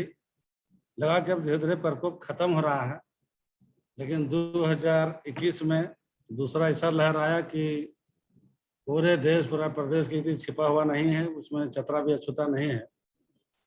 17 अप्रैल से 30 अप्रैल तक ऐसा पीक पॉइंट था कि लगा अब कोई बचेगा ही नहीं, पूरा अफरा तफरी, कहीं एम्बुलेंस नहीं, कहीं बेड नहीं, कोई फोन नहीं उठा रहा था, इस तरह का हालात बन गए थे। लेकिन अब धीरे धीरे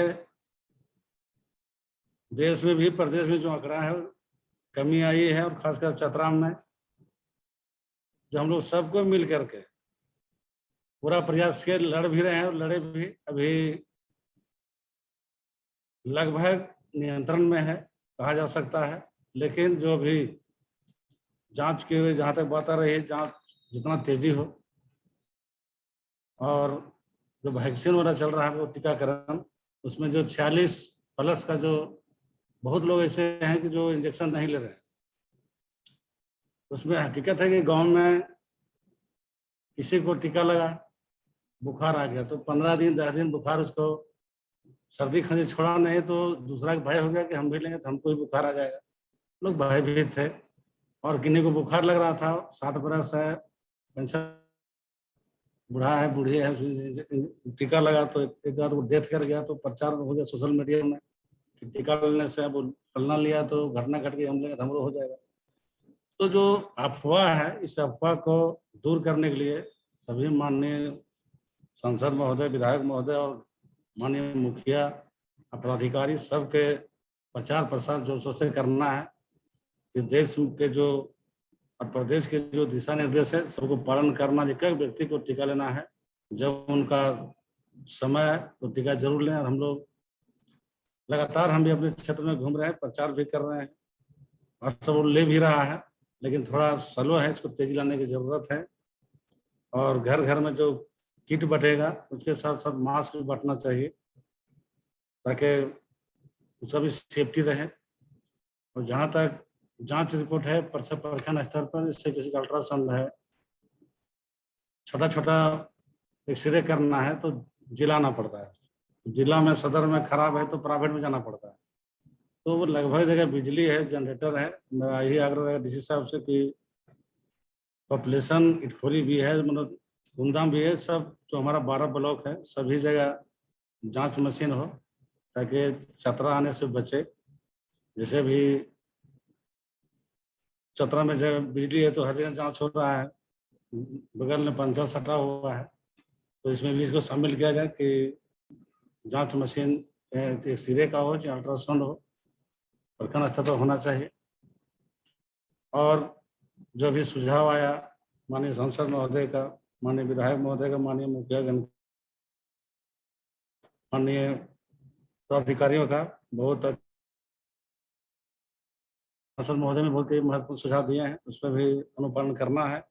और जो भारत सरकार से आवश्यकता है माननीय सांसद महोदय करेंगे, और जो राज्य सरकार से जहाँ तक आवश्यकता है कि वहाँ पर हमको सहयोग चाहिए आपदा प्रबंधन से, माननीय मुख्यमंत्री महोदय से, विभाग से, तो हम सहयोग करेंगे, क्योंकि आपदा का घड़ी है।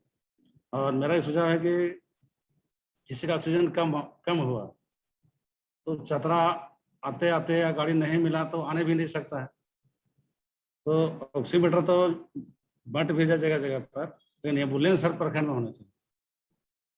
और एम्बुलेंस में जितना कोविड का जो सामग्री है उसमें लैस होना चाहिए, दूरभाष नंबर होना चाहिए, 181 से फोन लोग करते हैं इस टाइप का। और जहाँ भी इस तरह सूचना मिले तो वहाँ एम्बुलेंस जाए, वहाँ तुरंत ऑक्सीजन शुरू कर दे और सदर पहुँचावे। फिर दूसरा सूचना मिला तो वहाँ जा चुकी। अभी दहशत है कि हम लोग प्रथम वो आसानी से बिता दिए, दूसरा में हम लोग पूरा तबाह हो गया देश प्रदेश और क्षेत्र, और तीसरा आने वाला है तो पूरा हम लोग भयभीत हैं। जो लड़ना है और संभरना है तो सभी अभी से हम लोग को एक्शन प्लान में लग जाना है, संभरना है। और जो योजना डीसी साहब द्वारा लाया गया है बहुत उल्लेखनीय है और कोविड-19 लेकर के बहुत महत्वपूर्ण है, इसलिए हम इस प्रस्ताव को अपना सहमति देते हैं, पास करते हैं, और जितना जल्द हो काम शुरू हो जाए और दिखाई दे, और जो हमारा जो आने वाला समय है उसमें कारगर हो, यही सुझाव देकर के मैं अपने बात को समाप्त करता हूँ। बहुत बहुत धन्यवाद।